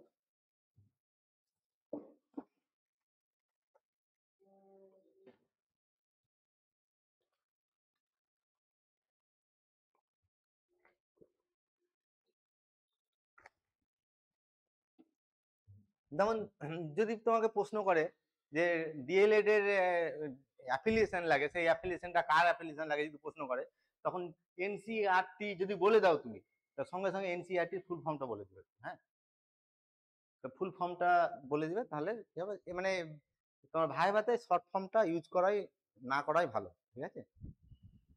আর কলেজের নাম, ইউনিভার্সিটির নাম, স্কুলের নাম, ঠিক আছে, আর.ডি. সেন হাই স্কুল, কোন স্কুলের নাম এক্সাম্পল জানো? আর.ডি. Sen high school.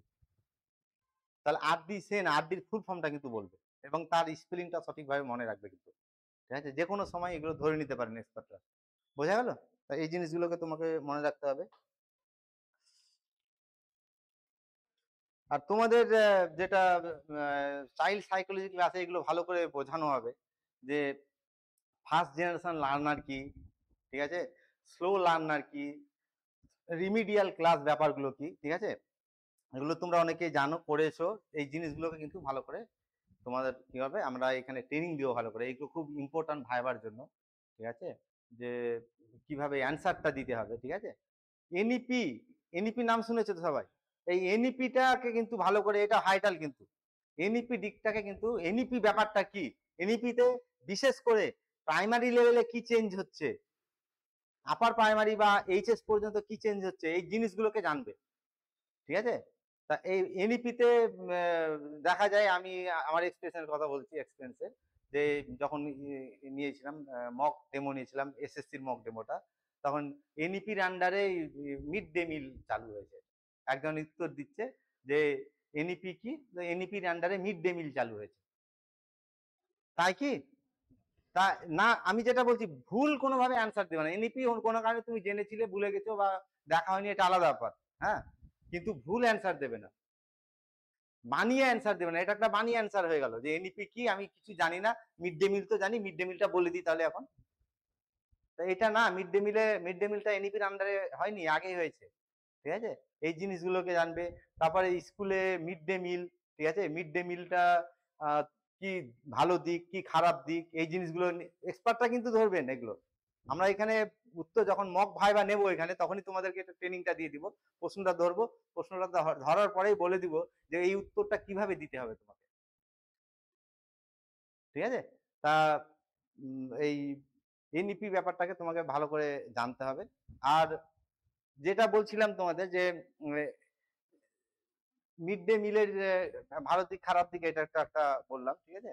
আর যখনই তোমাকে জিজ্ঞেস করা হবে, ঠিক আছে, যে তুমি আর কি মানে মাস্টার ডিগ্রি কোথায় করেছো, হঠাৎ কোন জিজ্ঞেস করে নিলাম, তো তুমি নিজের ইন্ট্রোডাকশন দিলে তো, মাস্টার ডিগ্রি কোথায় করেছো, পরে আবার জিজ্ঞেস করলো, ঠিক আছে।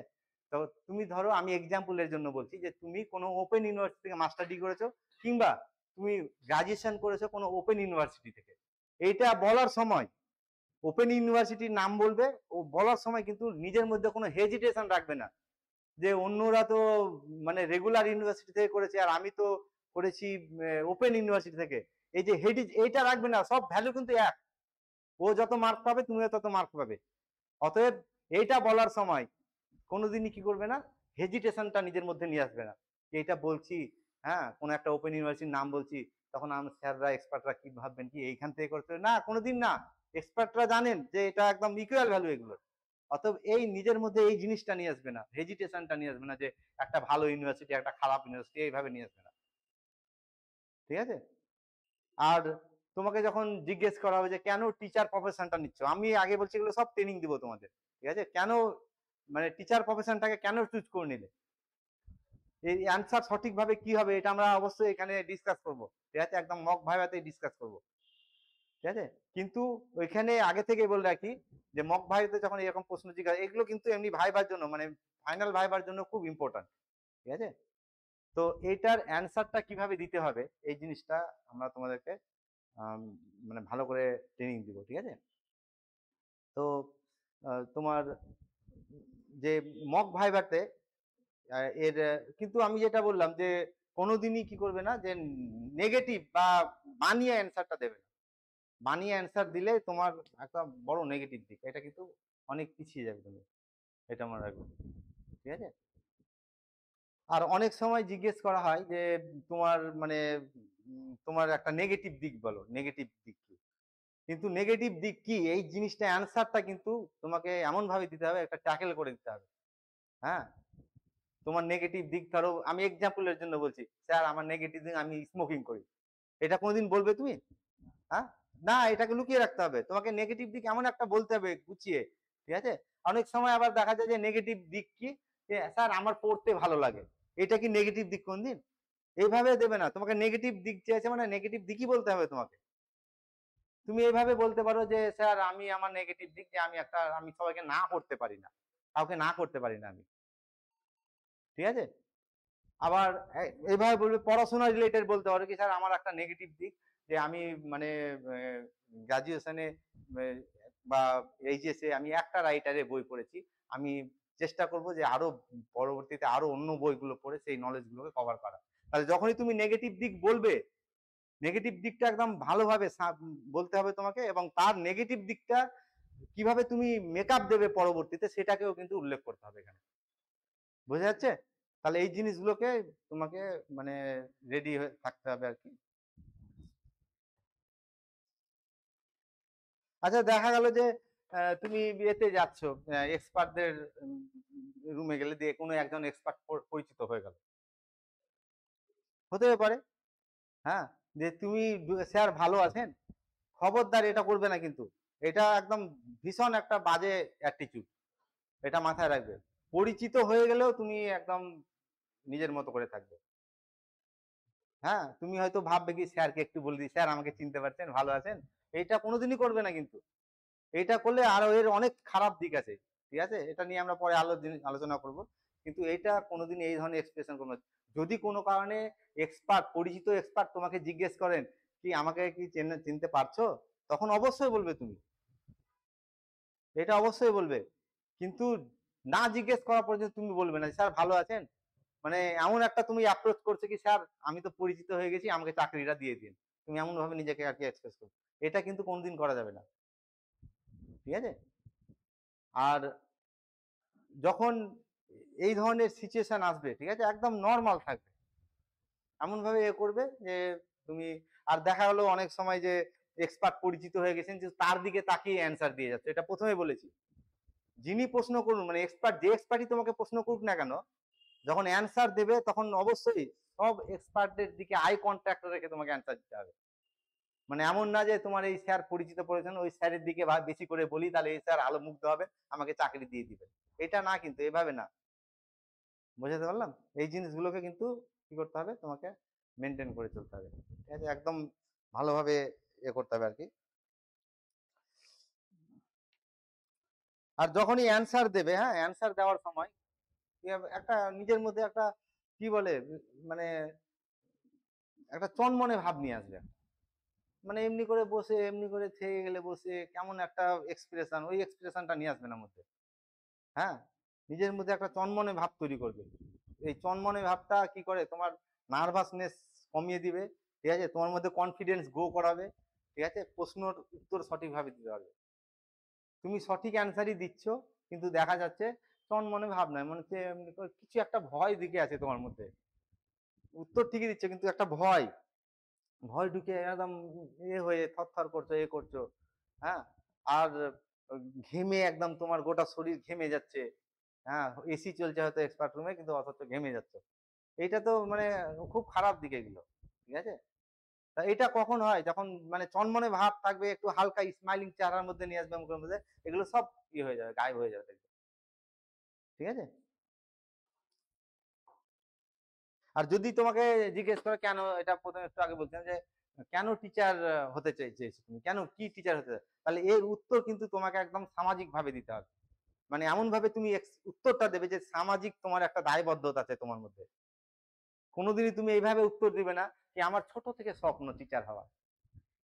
তো ছোট থেকে স্বপ্ন টিচার হওয়ার, ছোট থেকে স্বপ্ন মানে কি, তোমার তাহলে নিজের আশা পূরণ করার জন্য তুমি টিচার হচ্ছ, তুমি তাহলে স্বার্থপরের মতো একটা ডিসিশন নিয়েছো। এই উত্তরটাকে আমি মক ভাইভাতে এটা ভালো করে ডিসকাস করবো যে কিভাবে উত্তরটা দিতে হবে। তোমরা একটা উত্তর দেবে তো, যখন তোমাদের মক ভাইভাতে প্রশ্ন করবো তখন এর উত্তর দেবে, তখন আমি তোমাদের মডিফাই করাবো, কারেকশন করাবো যে এই উত্তরটা কিভাবে দিলে তোমার ভালো হবে, ঠিক আছে। কিন্তু আগে থেকে বলে রাখি, কোনো দিনই কি করবে না যে বলবে না যে আমার একজন টিচারকে আমি দেখেছিলাম, ওনার পড়ানো খুব ভালো লাগতো, আমার ওই জন্য স্কুল টিচার হওয়ার খুব ইচ্ছা। তো এটা তো নিজের মানে নিজের নিজের লক্ষ্যকে পূরণ করার জন্য তুমি টিচার হতে চাইছো, তোমার মধ্যে তো একটা স্বার্থপরতা ঢুকে যাচ্ছে। এক্সপার্টরা এটা খুব নেগেটিভ ভাবে নেবেন। তো এমন ভাবে অ্যান্সার দিতে হবে যে তোমার মধ্যে দায়বদ্ধতা আছে। হ্যাঁ, সেই অ্যান্সার গুলো দেওয়া আমরা এখানে ট্রেনিং দিব, অবশ্যই ভালো করে তোমাদেরকে করাবো এখানে, ঠিক আছে।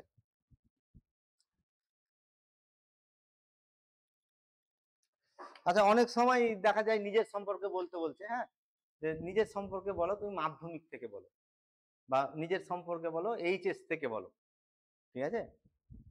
তাহলে প্রাইমারি কোথায় পড়েছিলে, তারপরে মাধ্যমিক কোথায় পড়েছিলে, এগুলো বলবে না কিন্তু। মানে মুখস্থ করে নিয়ে গেছো, নিজের মতো করে বলাটাকে মুখস্থ করে নিয়ে গেছো, ঠিক আছে? যে প্রথম থেকে শেষ পর্যন্ত আবার বলে দিলে।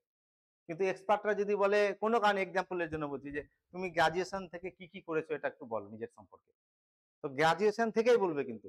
যদি বলে মাধ্যমিক থেকে কি করেছো, মাধ্যমিক থেকে বলবে, ঠিক আছে? কিন্তু একদম মুখস্থ করে প্রথম থেকে শেষ পর্যন্ত বলবেন, যেভাবে যদি তোমাকে বলেন যে নিজের সম্পর্কে একটু বলো কিছু, তখন তুমি নিজের মতো করে প্রথম থেকে বলবে, ঠিক আছে? কিন্তু এই জিনিসটাকে তোমাকে কি করতে হবে, মনে রাখতে হবে, ঠিক আছে?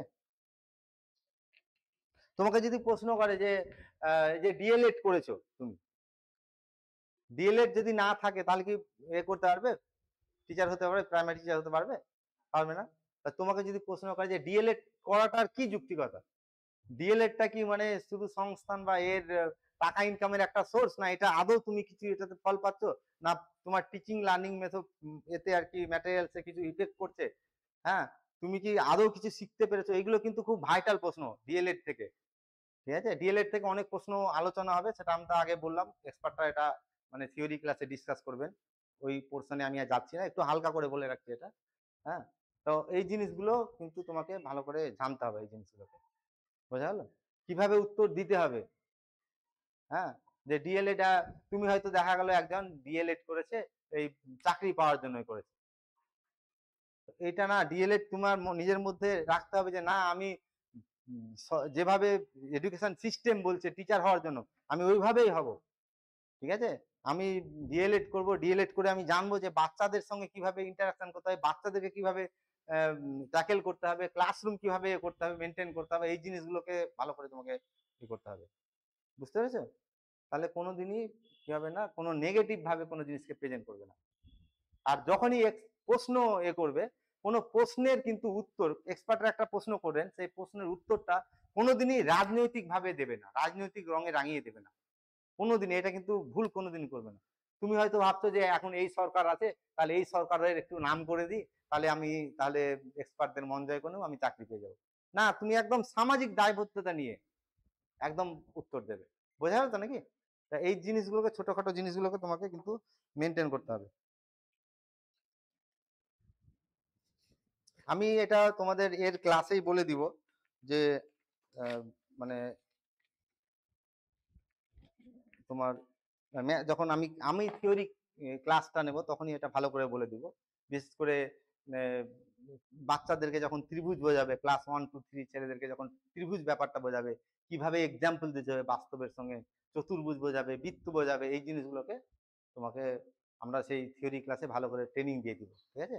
যে কি এক্সাম্পল দিতে হবে, হয়তো তোমাকে দেখা গেল কি তুমি একটা বাস্তব সার্কেলের একটা এক্সাম্পল দাও, বাচ্চাদেরকে এমন ভাবে একটা বলো এক্সাম্পল দাও যে বাচ্চারা জিনিসটাকে মনে রাখবে। ধরো সার্কেলের এক্সাম্পল দিয়েছে, বাচ্চারা সারা জীবন মনে রাখবে, বাচ্চারা কোনোদিন ভুলবে না, আর জিনিস ক্লাসটাকে এন্টারটেন করে অ্যাট্রাকটিভ ভাবে নেবে।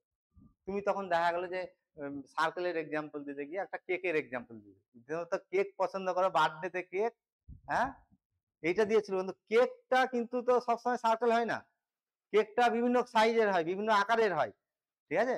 তাহলে তোমাকে এভাবে ইউনিক একটা দিতে হবে যে এটা এইরকমই হয়, এর বাইরে হয় না, বোঝা গেল? তাহলে এই এক্সাম্পলটা এমন ভাবে যাওয়ার চেষ্টা করতে হবে যে বিভিন্ন মানে কেকের আকারটা, যেমন কেকটা সার্কেল হবে দেখতে মতো, তারপরে চতুর্ভুজও হতে পারে, মানে এর মতো আর কি, উপরের ফেসটা চতুর্ভুজ, ঠিক আছে? তাহলে বিভিন্ন হতে পারে কেক, তাহলে এইরকম কোনোদিন এক্সাম্পল দেবে না যে বিভিন্ন রিপ্রেজেন্ট করছে, এরকম এক্সাম্পল দেবে না। এটা সবসময় তোমার কিরকম এক্সাম্পল দিতে হবে, ইউনিক যাতে হয়। যেমন সাইকেলের চাকা যদি এক্সাম্পল দাও, তাহলে সাইকেলের চাকা কি তুমি চতুর্ভুজ পাবে? ঠিক আছে, পাবে না। তাহলে এই ধরনের ইউনিক এক্সাম্পল দিতে হবে। কেকের এক্সাম্পলটা যখন বৃত্ত পড়াবে, আমি এটা থিওরি ক্লাসে ম্যাথের পোর্শনটা যখন পড়াবো তখন থিওরি ক্লাসে এটা ভালো করে বলে দিব আরো কিভাবে দিতে হবে। আপাতত একটু বলে রাখি যে এমন ভাবে এক্সাম্পলটা দিতে হয় যাতে ইউনিক হয়। কেকের এক্সাম্পলটাতে ইউনিকনেস আসছে না বৃত্তর, কিন্তু এখানে কি চলে আসবে, একটা ইউনিকনেস চলে আসবে। তাহলে এইভাবে এক্সাম্পল গুলোকে দিতে হবে, ঠিক আছে?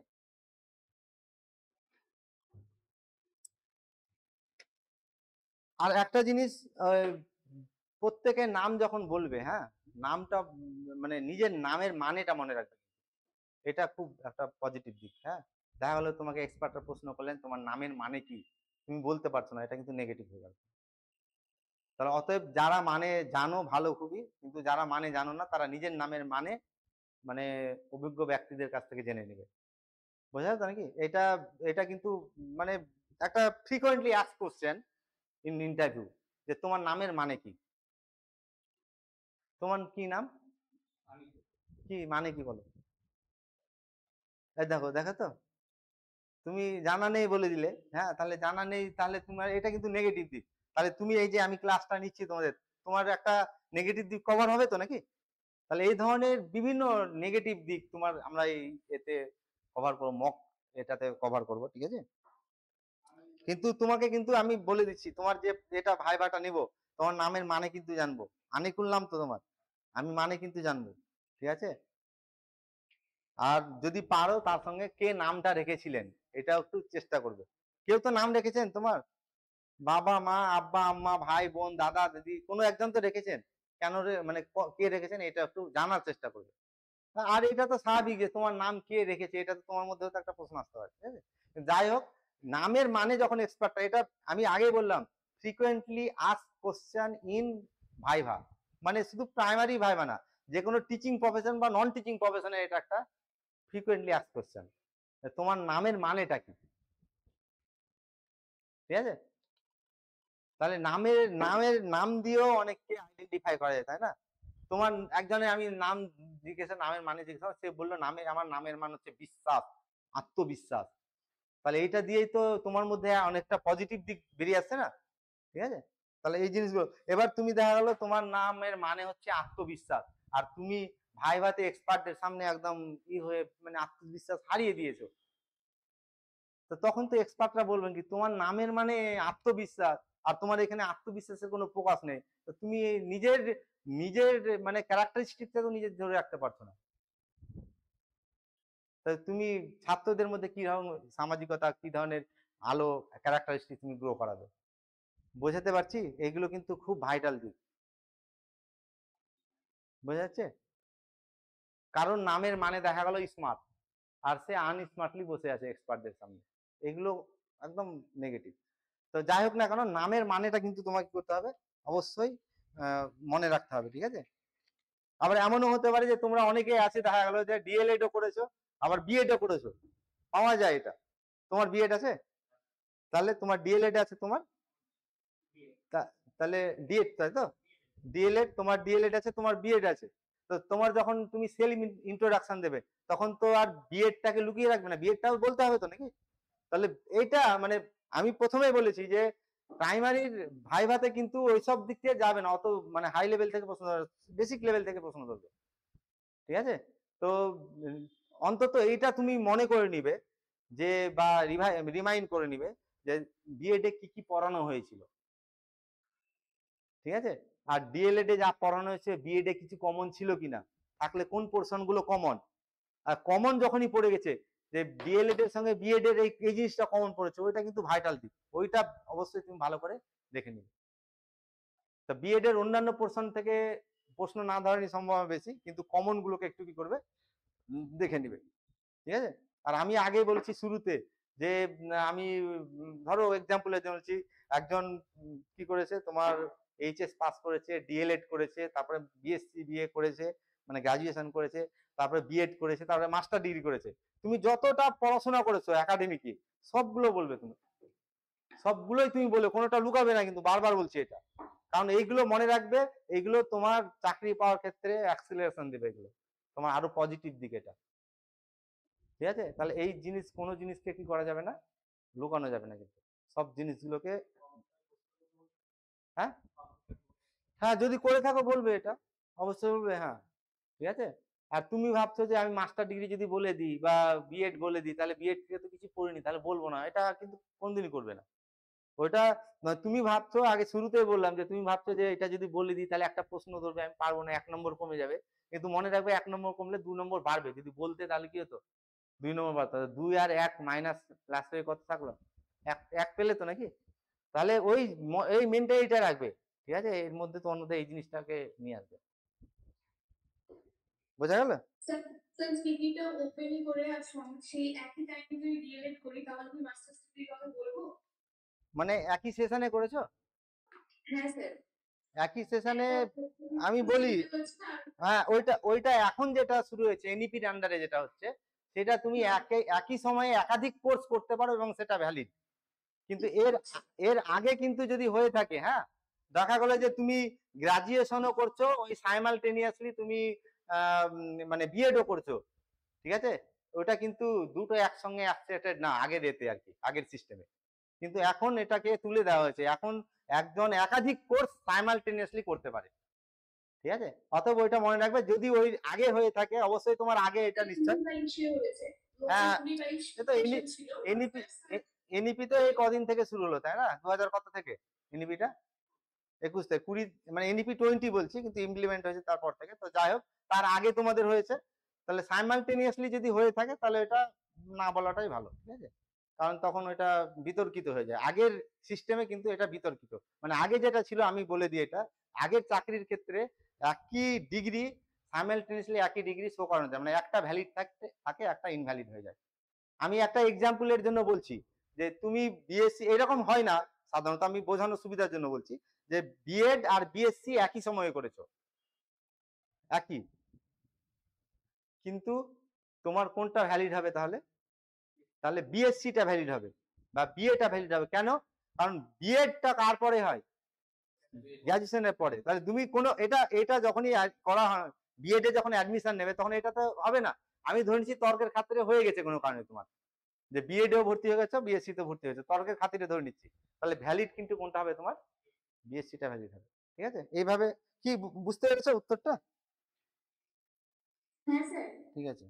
আর প্রত্যেক ডিস্ট্রিক্টের, হ্যাঁ, তোমরা প্রথমে বলছি ডিস্ট্রিক্টের হিস্ট্রিটা ভালো করে বলে, ডিস্ট্রিক্টের বই, প্রত্যেক ডিস্ট্রিক্টে যে যে ডিস্ট্রিক্টে আছো, ডিস্ট্রিক্টের কটা সাব ডিভিশন আছে, ঠিক আছে, কটা তোমার মানে ব্লক আছে, ঠিক আছে। তারপরে তোমার ডিএম এর নাম, ডিএম এর নামটা অবশ্যই মনে রাখবে, ডিএম এর নাম, ডিআই এর নাম, ঠিক আছে। আর এই জিনিস তুমি যে স্কুল থেকে মানে পড়েছিলে, প্রাইমারি পড়েছো, সেই স্কুলের এখন মানে এসআই এর নাম কি আছে, ঠিক আছে। এই ধরনের প্রশ্নগুলোকে একটু কিন্তু দেখে রাখবে, কারণ এইগুলো মেন, মানে এর ভাইভাতে এই জিনিসগুলো মেন, প্রাইমারি ভাইভাতে এই জিনিসগুলো মেন, এইগুলোকে কিন্তু ভালো করে মনে রাখতে হবে, ঠিক আছে। এমনকি তোমার অঞ্চলের প্রধানের নাম কি, এটাকেও মনে রাখতে হবে, ঠিক আছে। সব জিনিসগুলোকে তোমাকে এগুলোকে মনে রাখতে হবে, ঠিক আছে। আর তোমরা যখন অ্যাডমিট পাবে, মানে ইন্টারভিউটা কোথায় হচ্ছে এটা তো অ্যাডমিটে লেখা থাকবে, মানে কল লেটারে আর কি, ঠিক আছে তো নাকি? ওই জায়গাটাকে ভালো করে, জায়গা সম্বন্ধে জেনে নিবে।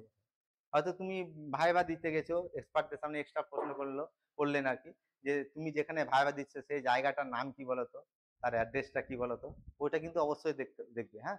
বোঝা গেল তো নাকি? হ্যাঁ, ওটা দিয়ে দিবে, 7 থেকে 10 দিন আগে দিয়ে দিবে, মানে ওর তার আগে দিয়ে দিবে। বোঝা গেল তো নাকি?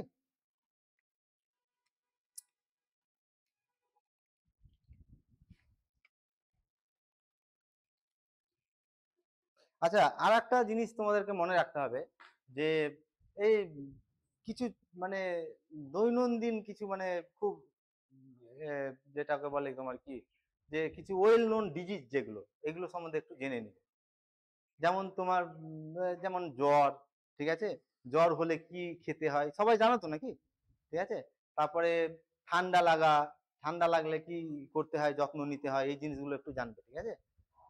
শুধু তাই নয়, তার সঙ্গে যদি দেখা যায় যে ঠান্ডা লাগছে, ঠান্ডা লাগে বা সর্দি যদি লেগে যায় তোমাকে, হ্যাঁ, তাহলে তো অনেক সময় কপাল ব্যথা করে, কেন কপাল ব্যথা ব্যথা করছে, এই জিনিসগুলো একটু জানবে। তারপরে তুমি দেখা গেল যে একটা তোমার নিমন্ত্রণ ছিল, নিমন্ত্রণতে ভুরি ভোজ খেয়েছো, যে তোমার গ্যাস হয়ে গেছে, ঠিক আছে, গ্যাস হয়ে দেখা গেছে মাথা ঘুরছে, অনেকের হয় এটা, ঠিক আছে।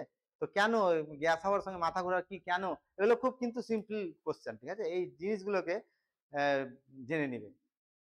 বোঝা গেল তো নাকি?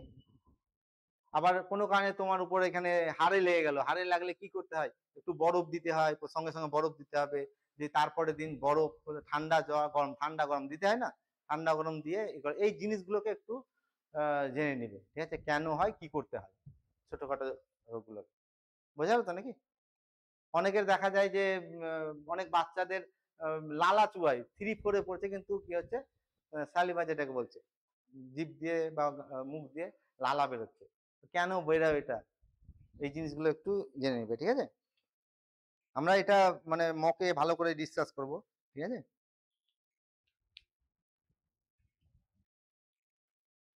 আর তার সঙ্গে বেসিক সাবজেক্ট নলেজ গুলোকে একটু জেনে নিবে। হ্যাঁ, এটা তো আমি মক ভাইভাতে বলবোই। পরিবেশ বিদ্যা সম্বন্ধে কিছু মানে খুব গুরুত্বপূর্ণ প্রশ্ন যেগুলো ভাইভাতে আসে আর কি, ঠিক আছে? এই জিনিসগুলোকে পরিবেশ দূষণ এগুলো সবাই জানো তোমরা, ঠিক আছে? তাহলে বায়ুমণ্ডলে কটা ভাগ, তাই তো নাকি? তারপরে ওজোন স্তরের কাজ কি, বায়ুমণ্ডলে কত পার্সেন্ট অক্সিজেন, কত পার্সেন্ট কার্বন ডাইঅক্সাইড, কত পার্সেন্ট নাইট্রোজেন, এগুলো কিন্তু জানতে হবে। আমরা যখন পরিবেশ বিদ্যার আর কি এটা নেব, এটা আর কি থিওরি ক্লাসটা নেব, এখানে সেটা আরো ভালো করে তোমাদেরকে প্রেজেন্ট করার চেষ্টা করব, ঠিক আছে? চেষ্টা করব, যদি না আমি টাইপ পিডিএফ না দিতে পারি, হাতে লেখাটাও দেওয়ার চেষ্টা করব, ঠিক আছে? আর তোমাদের মক ভাইভাতে মানে যতজন মক ভাইভা দিয়েছে, মক ভাইভাতে কাকে কি প্রশ্ন ধরা হয়েছিল, কিভাবে অ্যান্সার দিয়েছিল, এই ভিডিওটা তোমাদেরকে দেখানোর চেষ্টা করবো। আমার এখানে সব রেকর্ডেড থাকবে, ঠিক আছে? সেই লিঙ্কটা বা অন্যভাবে দিয়ে এই অ্যান্সারটা এইভাবে দেওয়া হচ্ছে। তোমরা কিন্তু এটাকে নেগেটিভ ভাবে নিও না। অনেক সময় দেখা যায় যে একজন ভালো স্টুডেন্ট অনেক কিছু জানে, কিন্তু ভাইভাটাতে ভালো হলো না, এটা হয় কিন্তু। আর অনেক স্টুডেন্ট তুলনামূলক কম জানে, কিন্তু ভালো ভাইভা হয়ে গেলো, এটা হয় কিন্তু। তাহলে যখন তোমাদের সেই ভাইবার ভিডিওটা তোমাদেরকে একে অপরকে দেখাবো, সকলকে যখন দেখাবো, তখন কোনোদিনই ভাববে না যে এ এই অ্যান্সারটা দিতে পারলো না, এইভাবে কিন্তু ক্রিটিকাইজ করবে না। এটা একটা বাজে দিক এটা, হ্যাঁ? কারণ কি, তুমি ওইখান থেকে শিক্ষা নেবে যে একজন স্টুডেন্টের ভাইবা দেখালাম, ভাইবা তোমাকে, সে ভালো স্টুডেন্ট, অনেক বেশি জানে, কিন্তু ভাইভাটা তার ভালো হলো না। তো তোমার এখান থেকে শিক্ষা আছে যে কেন ভালো হলো না, এটাকে তোমাকে ইনভেস্টিগেট করতে হবে, নিজেকে ইমপ্রুভ করতে হবে। তাহলে এই যখন ভিডিওগুলো দেখাবো, তখন কিন্তু কোনোদিনই এটাকে ক্রিটিকাইজ সেন্সে নিবে না, ঠিক আছে? এটাকে নিবে যে আমি এখান থেকে শিখবো, একটা জিনিস শিখতে পারবো, এটা নিবে, ঠিক আছে?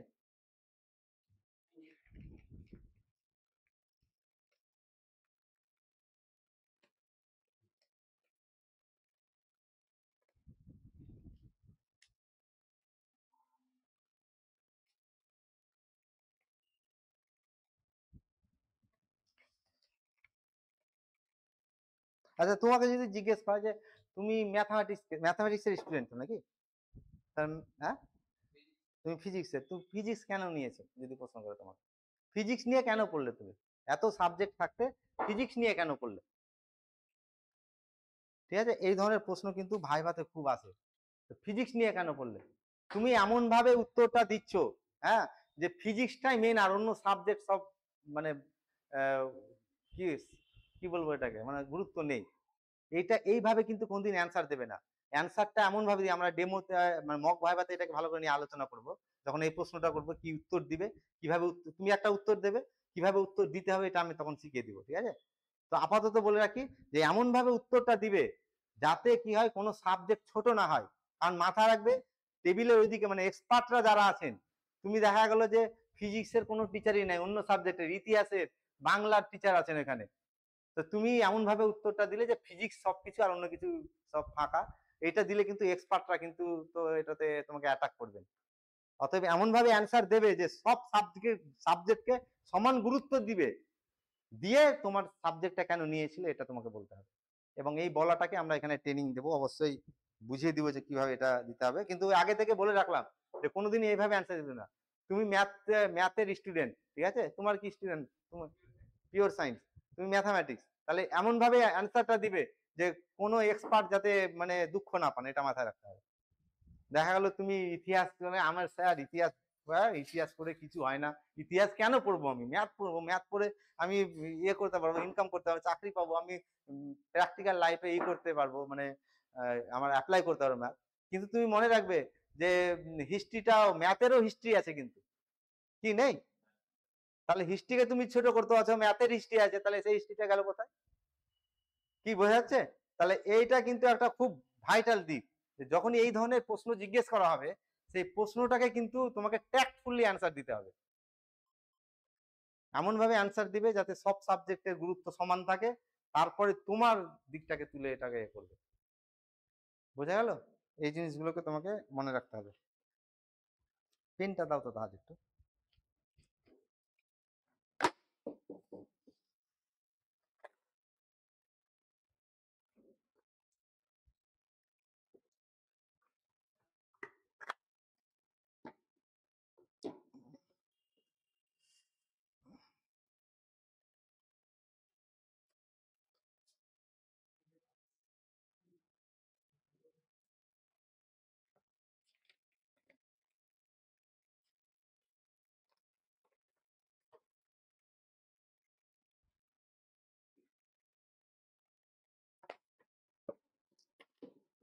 ঠিক আছে, তাহলে সব সাবজেক্টের কি করতে হবে, মানে সমান গুরুত্ব দিয়ে উত্তরগুলো দিতে হবে।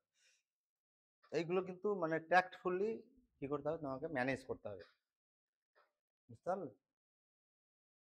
তোমাকে যদি প্রশ্ন করে তুমি প্রাইমারির ইন্টারভিউয়ের জন্য এসছো, হ্যাঁ, তুমি বিএড করেছো, হ্যাঁ, বিএড করেছো, তাহলে তুমি তো টিচার মানে স্কুল টিচারও হতে পারো।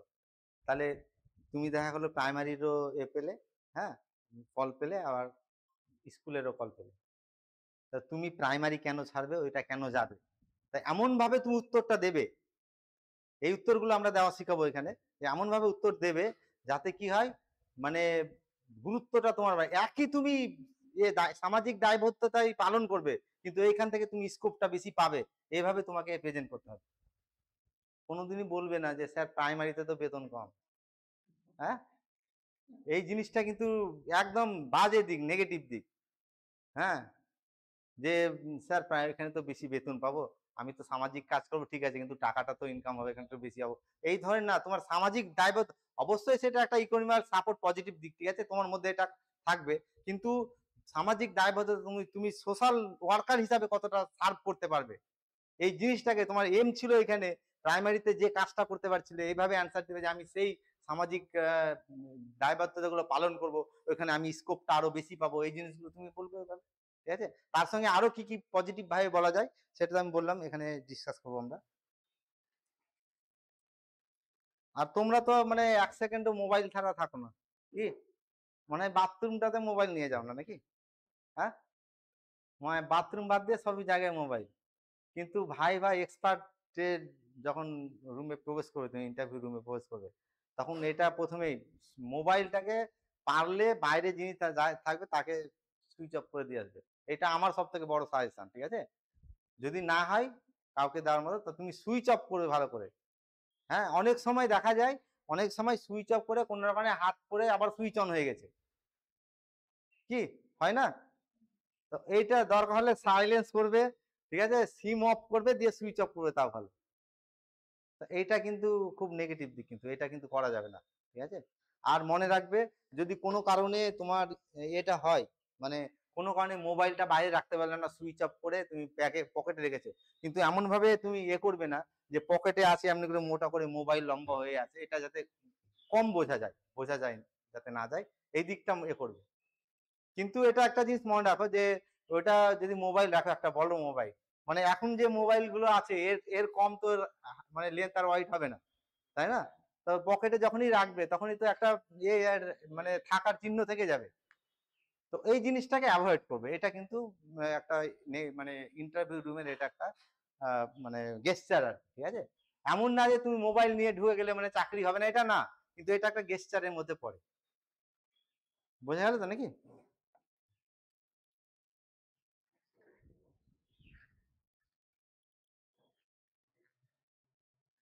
আর যখনই ইন্টারভিউ হয়ে যাবে তোমাদের, হ্যাঁ, ইন্টারভিউ হয়ে যাওয়ার পরে এক্সপার্টরা বললেন কি ঠিক আছে তোমার ইন্টারভিউ হয়ে গেছে, ঠিক আছে, তখন তুমি অবশ্যই থ্যাঙ্কস জানাবে, ধন্যবাদ জানাবে, বাংলাতে হোক ইংরেজিতে হোক।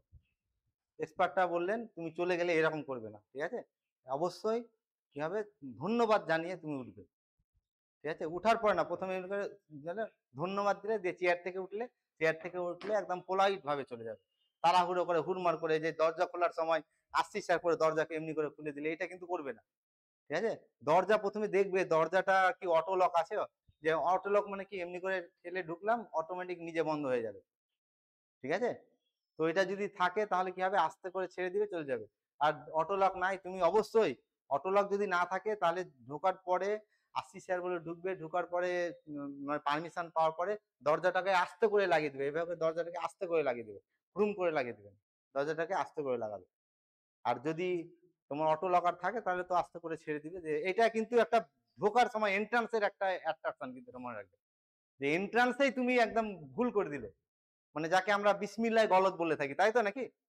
বিসমিল্লাহ গলত বলা হয়ে গেলে কিন্তু তোমার, তুমি কি হবে, এবার ধরো বিসমিল্লাহ গলত হয়ে গেল তোমার, যে তুমি বুঝে গেলে এটা তো আমি ভুল করে দিলাম, দিয়ে তোমার মধ্যে সবসময় ওইটা থাকবে, আমি ঢুকার সময় তো এটা করিনি, প্রশ্ন মানে এক্সপার্ট প্রশ্ন করছে না, তোমার কানে ঢুকছে না, তখন তোমার মনের মধ্যে শুধু ওইটাই থাকছে। তাহলে এন্ট্রান্সটা একদম ঢোকাটাই কিন্তু ভালো করে করতে হবে তোমাকে, বোঝা গেল? এই জিনিসটাকে মেনটেন করতে হবে। আর উঠে যাওয়ার পরে, এটা প্রথমে বলেছি যে উঠে যাওয়ার পর যখন হয়ে গেল ধন্যবাদ জানালে, ওঠার সময় এমনি করে জামাটাকে উঠে গেলে দিয়ে এমনি করে থ্যাংক ইউ এমনি করে না, একদম ভদ্রভাবে উঠবে, ভদ্রভাবে যাবে, ঠিক আছে? এমনি করে একদম এমনি করেও হাঁটবে না, এমনি করে একদম ভদ্র, একদম এটা একটা দিক গেস্টার। আমি তো শুরুতে বলেছি আজকে এক্সপার্টদের সঙ্গে কিভাবে তোমাকে অ্যাটিটিউড দেখাতে হবে, এক্সপার্টদের সঙ্গে নিজে কিভাবে প্রেজেন্ট করতে হবে এক্সপার্টের সামনে, এইটাই ডিসকাস করছি আজকে। পরের দিনের ক্লাস তো থিওরি ক্লাস হবে, ঠিক আছে? তাহলে এই জিনিসগুলোকে তোমাকে কি করতে হবে, মানে মেনটেন করে চলতে হবে, ঠিক আছে তো নাকি? চেয়ারে বসলে দেখা গেল যে চেয়ারটা একদম মানে টেবিলের কাছে আছে, তাহলে চেয়ারটাকে তো একটু ফাঁক করে ঢুকতে হবে, তোমাকে সরিয়ে ঢুকতে হবে। তখন চেয়ার সরানোর সময় একটু সাবধানতা অবলম্বন করবে, চেয়ারটা টানলে হরমর হরমর করে আওয়াজ হচ্ছে, এটাও যাতে না হয়, বোঝা গেল? তাহলে আস্তে করে, দরকার হলে আস্তে করে তুলে হালকা করে রাখবে। এই গেস্টার গুলোকে তোমাকে তুলে ধরতে হবে, বোঝা গেল? দিয়ে আবার বসার সময় একটু হালকা করে টানলে দিয়ে বসলে, ঠিক আছে? কারণ অনেক সময় টেবিল ওয়ে পেপারের উপর লিখতে বলেন যে এটা বুঝিয়ে দাও একটু পেপারে, উত্তরটা বলতে এটা এক্সপার্টরা বলে, তখন তোমাকে তো টেবিলের কাছে আসতে হবে। উঠার সময়ও এমনি করে তুমি এক্সপার্টরা বললেন যে থ্যাংক ইউ বলে দিয়ে এমনি করে উঠলে, উঠার সময় দেখা গেলো যে চেয়ারটা সরে গেল, হর হর করে চলে গেলো, একটা আওয়াজ হলো, বাস। এটাও না, একদম মানে ভদ্রভাবে উঠবে, ভদ্রভাবে চেয়ারটাকে সরাবে যাতে হালকা করে আওয়াজ হয়, একটু মানে আওয়াজটা যাতে কম হয়, এই জিনিসগুলোকে তোমাকে কি করতে হবে, মেনটেন করতে হবে, ঠিক আছে? হুম, বল।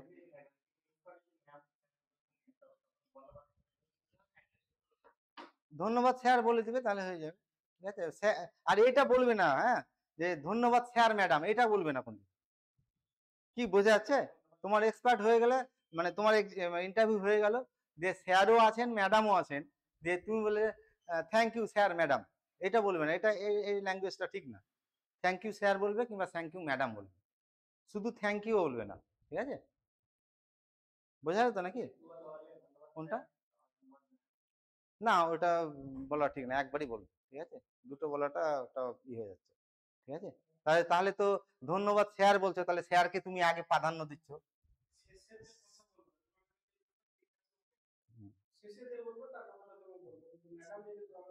তো সেটাও করতে পারো, যে ম্যাডাম যেটা তোমাকে ম্যাডাম শেষ প্রশ্ন করেছেন, যে ম্যাডাম বললেন কি ঠিক আছে তুমি এসো, তখন তুমি থ্যাংক ইউ ম্যাডাম বলে উঠে যাবে। কিন্তু থ্যাংক ইউ স্যার ম্যাডাম একসঙ্গে এটা বলবে না, thank you sir thank you madam এটাও বলবে না, ঠিক আছে? Thank you sir thank you ম্যাডামটা আরো খারাপ জিনিস, তখন তুমি স্যারকে বেশি প্রাধান্য দিচ্ছ, ম্যাডামকে কম প্রাধান্য দিচ্ছ। তাহলে এক্সপার্টরা যখন তোমাকে মার্ক দিবেন, তখন তো এটা ম্যাডাম ভাববেন কি এ তো আমাকে প্রাধান্য কম দিয়েছে, হ্যাঁ? এই জিনিসটা তো তোমাকে, ঠিক আছে, এই গেস্টার গুলো মনে রাখতে হবে, ঠিক আছে? আর কিছু কিছু ক্ষেত্রে, হ্যাঁ, মানে স্যার মানে স্যার ম্যাডাম বোঝায় কিন্তু, ঠিক আছে? কিছু কিছু গ্রামাটিক্যাল এটা পাওয়া যায়, যে মানে যখন একাধিক থাকে, তখন এক বাক্যে যদি বোঝাতে হয়, তাহলে সাধারণত মানে মেল দিয়ে বোঝানো হয় এটাকে, ঠিক আছে? মেল দিয়ে বোঝালে মেল ফিমেল দুটো হয়ে যায়, ঠিক আছে?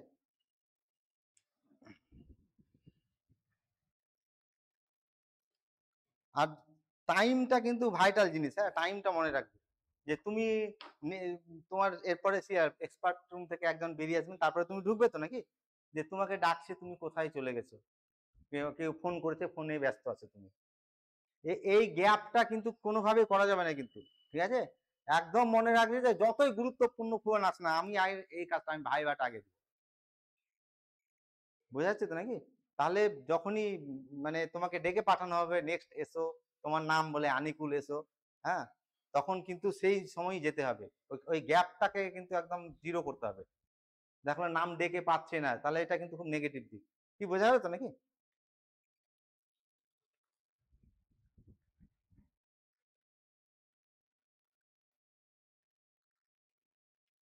আচ্ছা, এইখানে যখন তোমাকে প্রশ্ন করা হবে, তুমি ধরো লাস্ট বিএসসি পর্যন্ত পড়াশোনা করেছো, হ্যাঁ, তুমি এইচএস করেছো, তারপরে বিএসসি করে ধরো ডিএলএড করেছো এক্সামের জন্য, তারপরে বিএসসি করেছো বা বিএ করেছো, তারপরে তুমি বিএড করেছো, ঠিক আছে? হ্যাঁ, দিয়ে ধরো বিএডটা লাস্ট তুমি 2019-এ করেছো, এক্সাম্পলের জন্য, বোঝানোর জন্য বলছি আমি। তাহলে আজকে তুমি ইন্টারভিউ এসে এক্সপার্টরা যদি প্রশ্ন করেন তাই এখন কি করছিলে, তুমি এতদিন কি করছিলে, ঠিক আছে? এই এতদিন কি করছিলে, এই উত্তরটা কিন্তু সবসময় এডুকেশনাল অ্যান্সার দেওয়ার চেষ্টা করবে।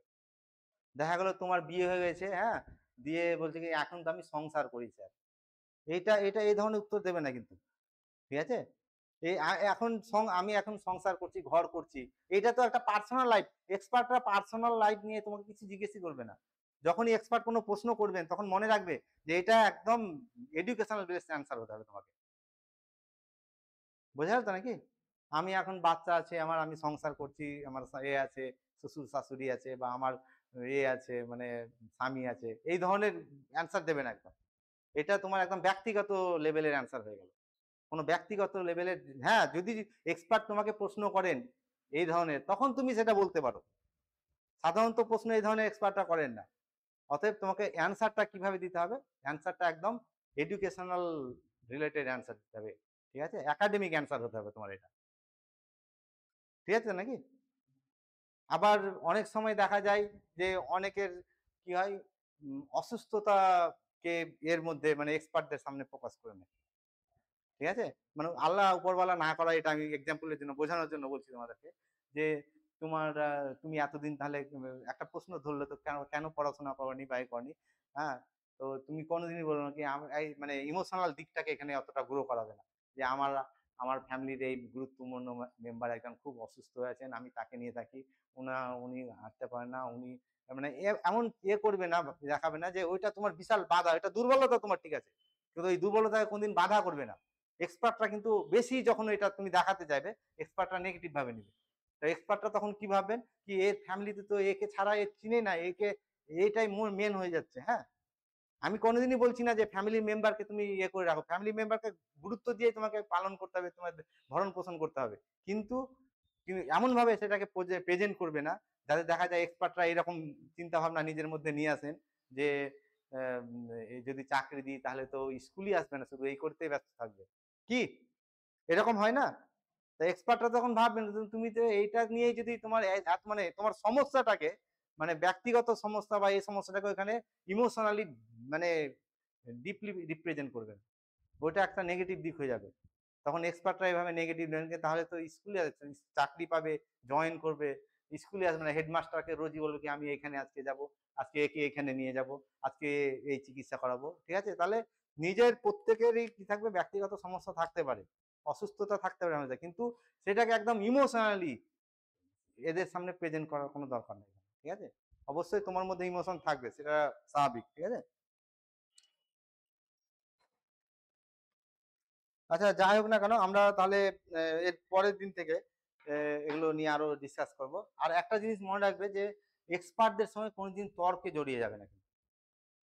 মানে তোমাকে একটা এক্সপার্ট প্রশ্ন করলেন, যে প্রশ্নটা তুমি উত্তর দিচ্ছ, তোমার মনে হচ্ছে যে উত্তরটা ঠিক, ঠিক আছে, আর এক্সপার্ট বলছেন এটা, যে তুমি কিন্তু তোমার মনে হচ্ছে এক্সপার্ট ভুল দিচ্ছেন অ্যান্সার, তখন এক্সপার্টের সঙ্গে কিন্তু তর্কে যাবে না, না স্যার এটা তো এটা হবে, আপনি মনে হচ্ছে একটু ভন্ড করছেন বা আপনি ভুল করছেন, এই ধরনের তর্কে বিতর্কের সঙ্গে যাওয়া মানে একদম নিজের পায়ে কুড়োল মারা কিন্তু, এটা মনে রাখবে।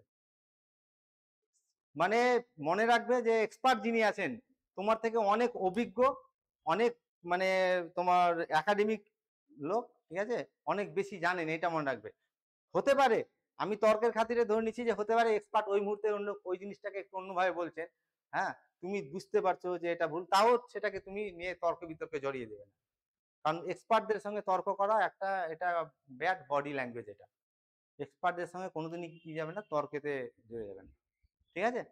তাহলে এই জিনিসগুলোকে আমরা আরো পরের ক্লাসগুলোতে আরো ভালো করে ডিসকাস করব, আজকে এই পর্যন্ত থাক।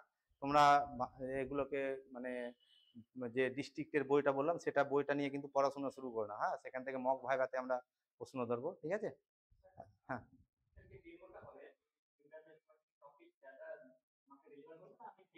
না ডেমোটা তোমার মানে নিজে চয়েস করে নিয়ে যাবে, তাই তো?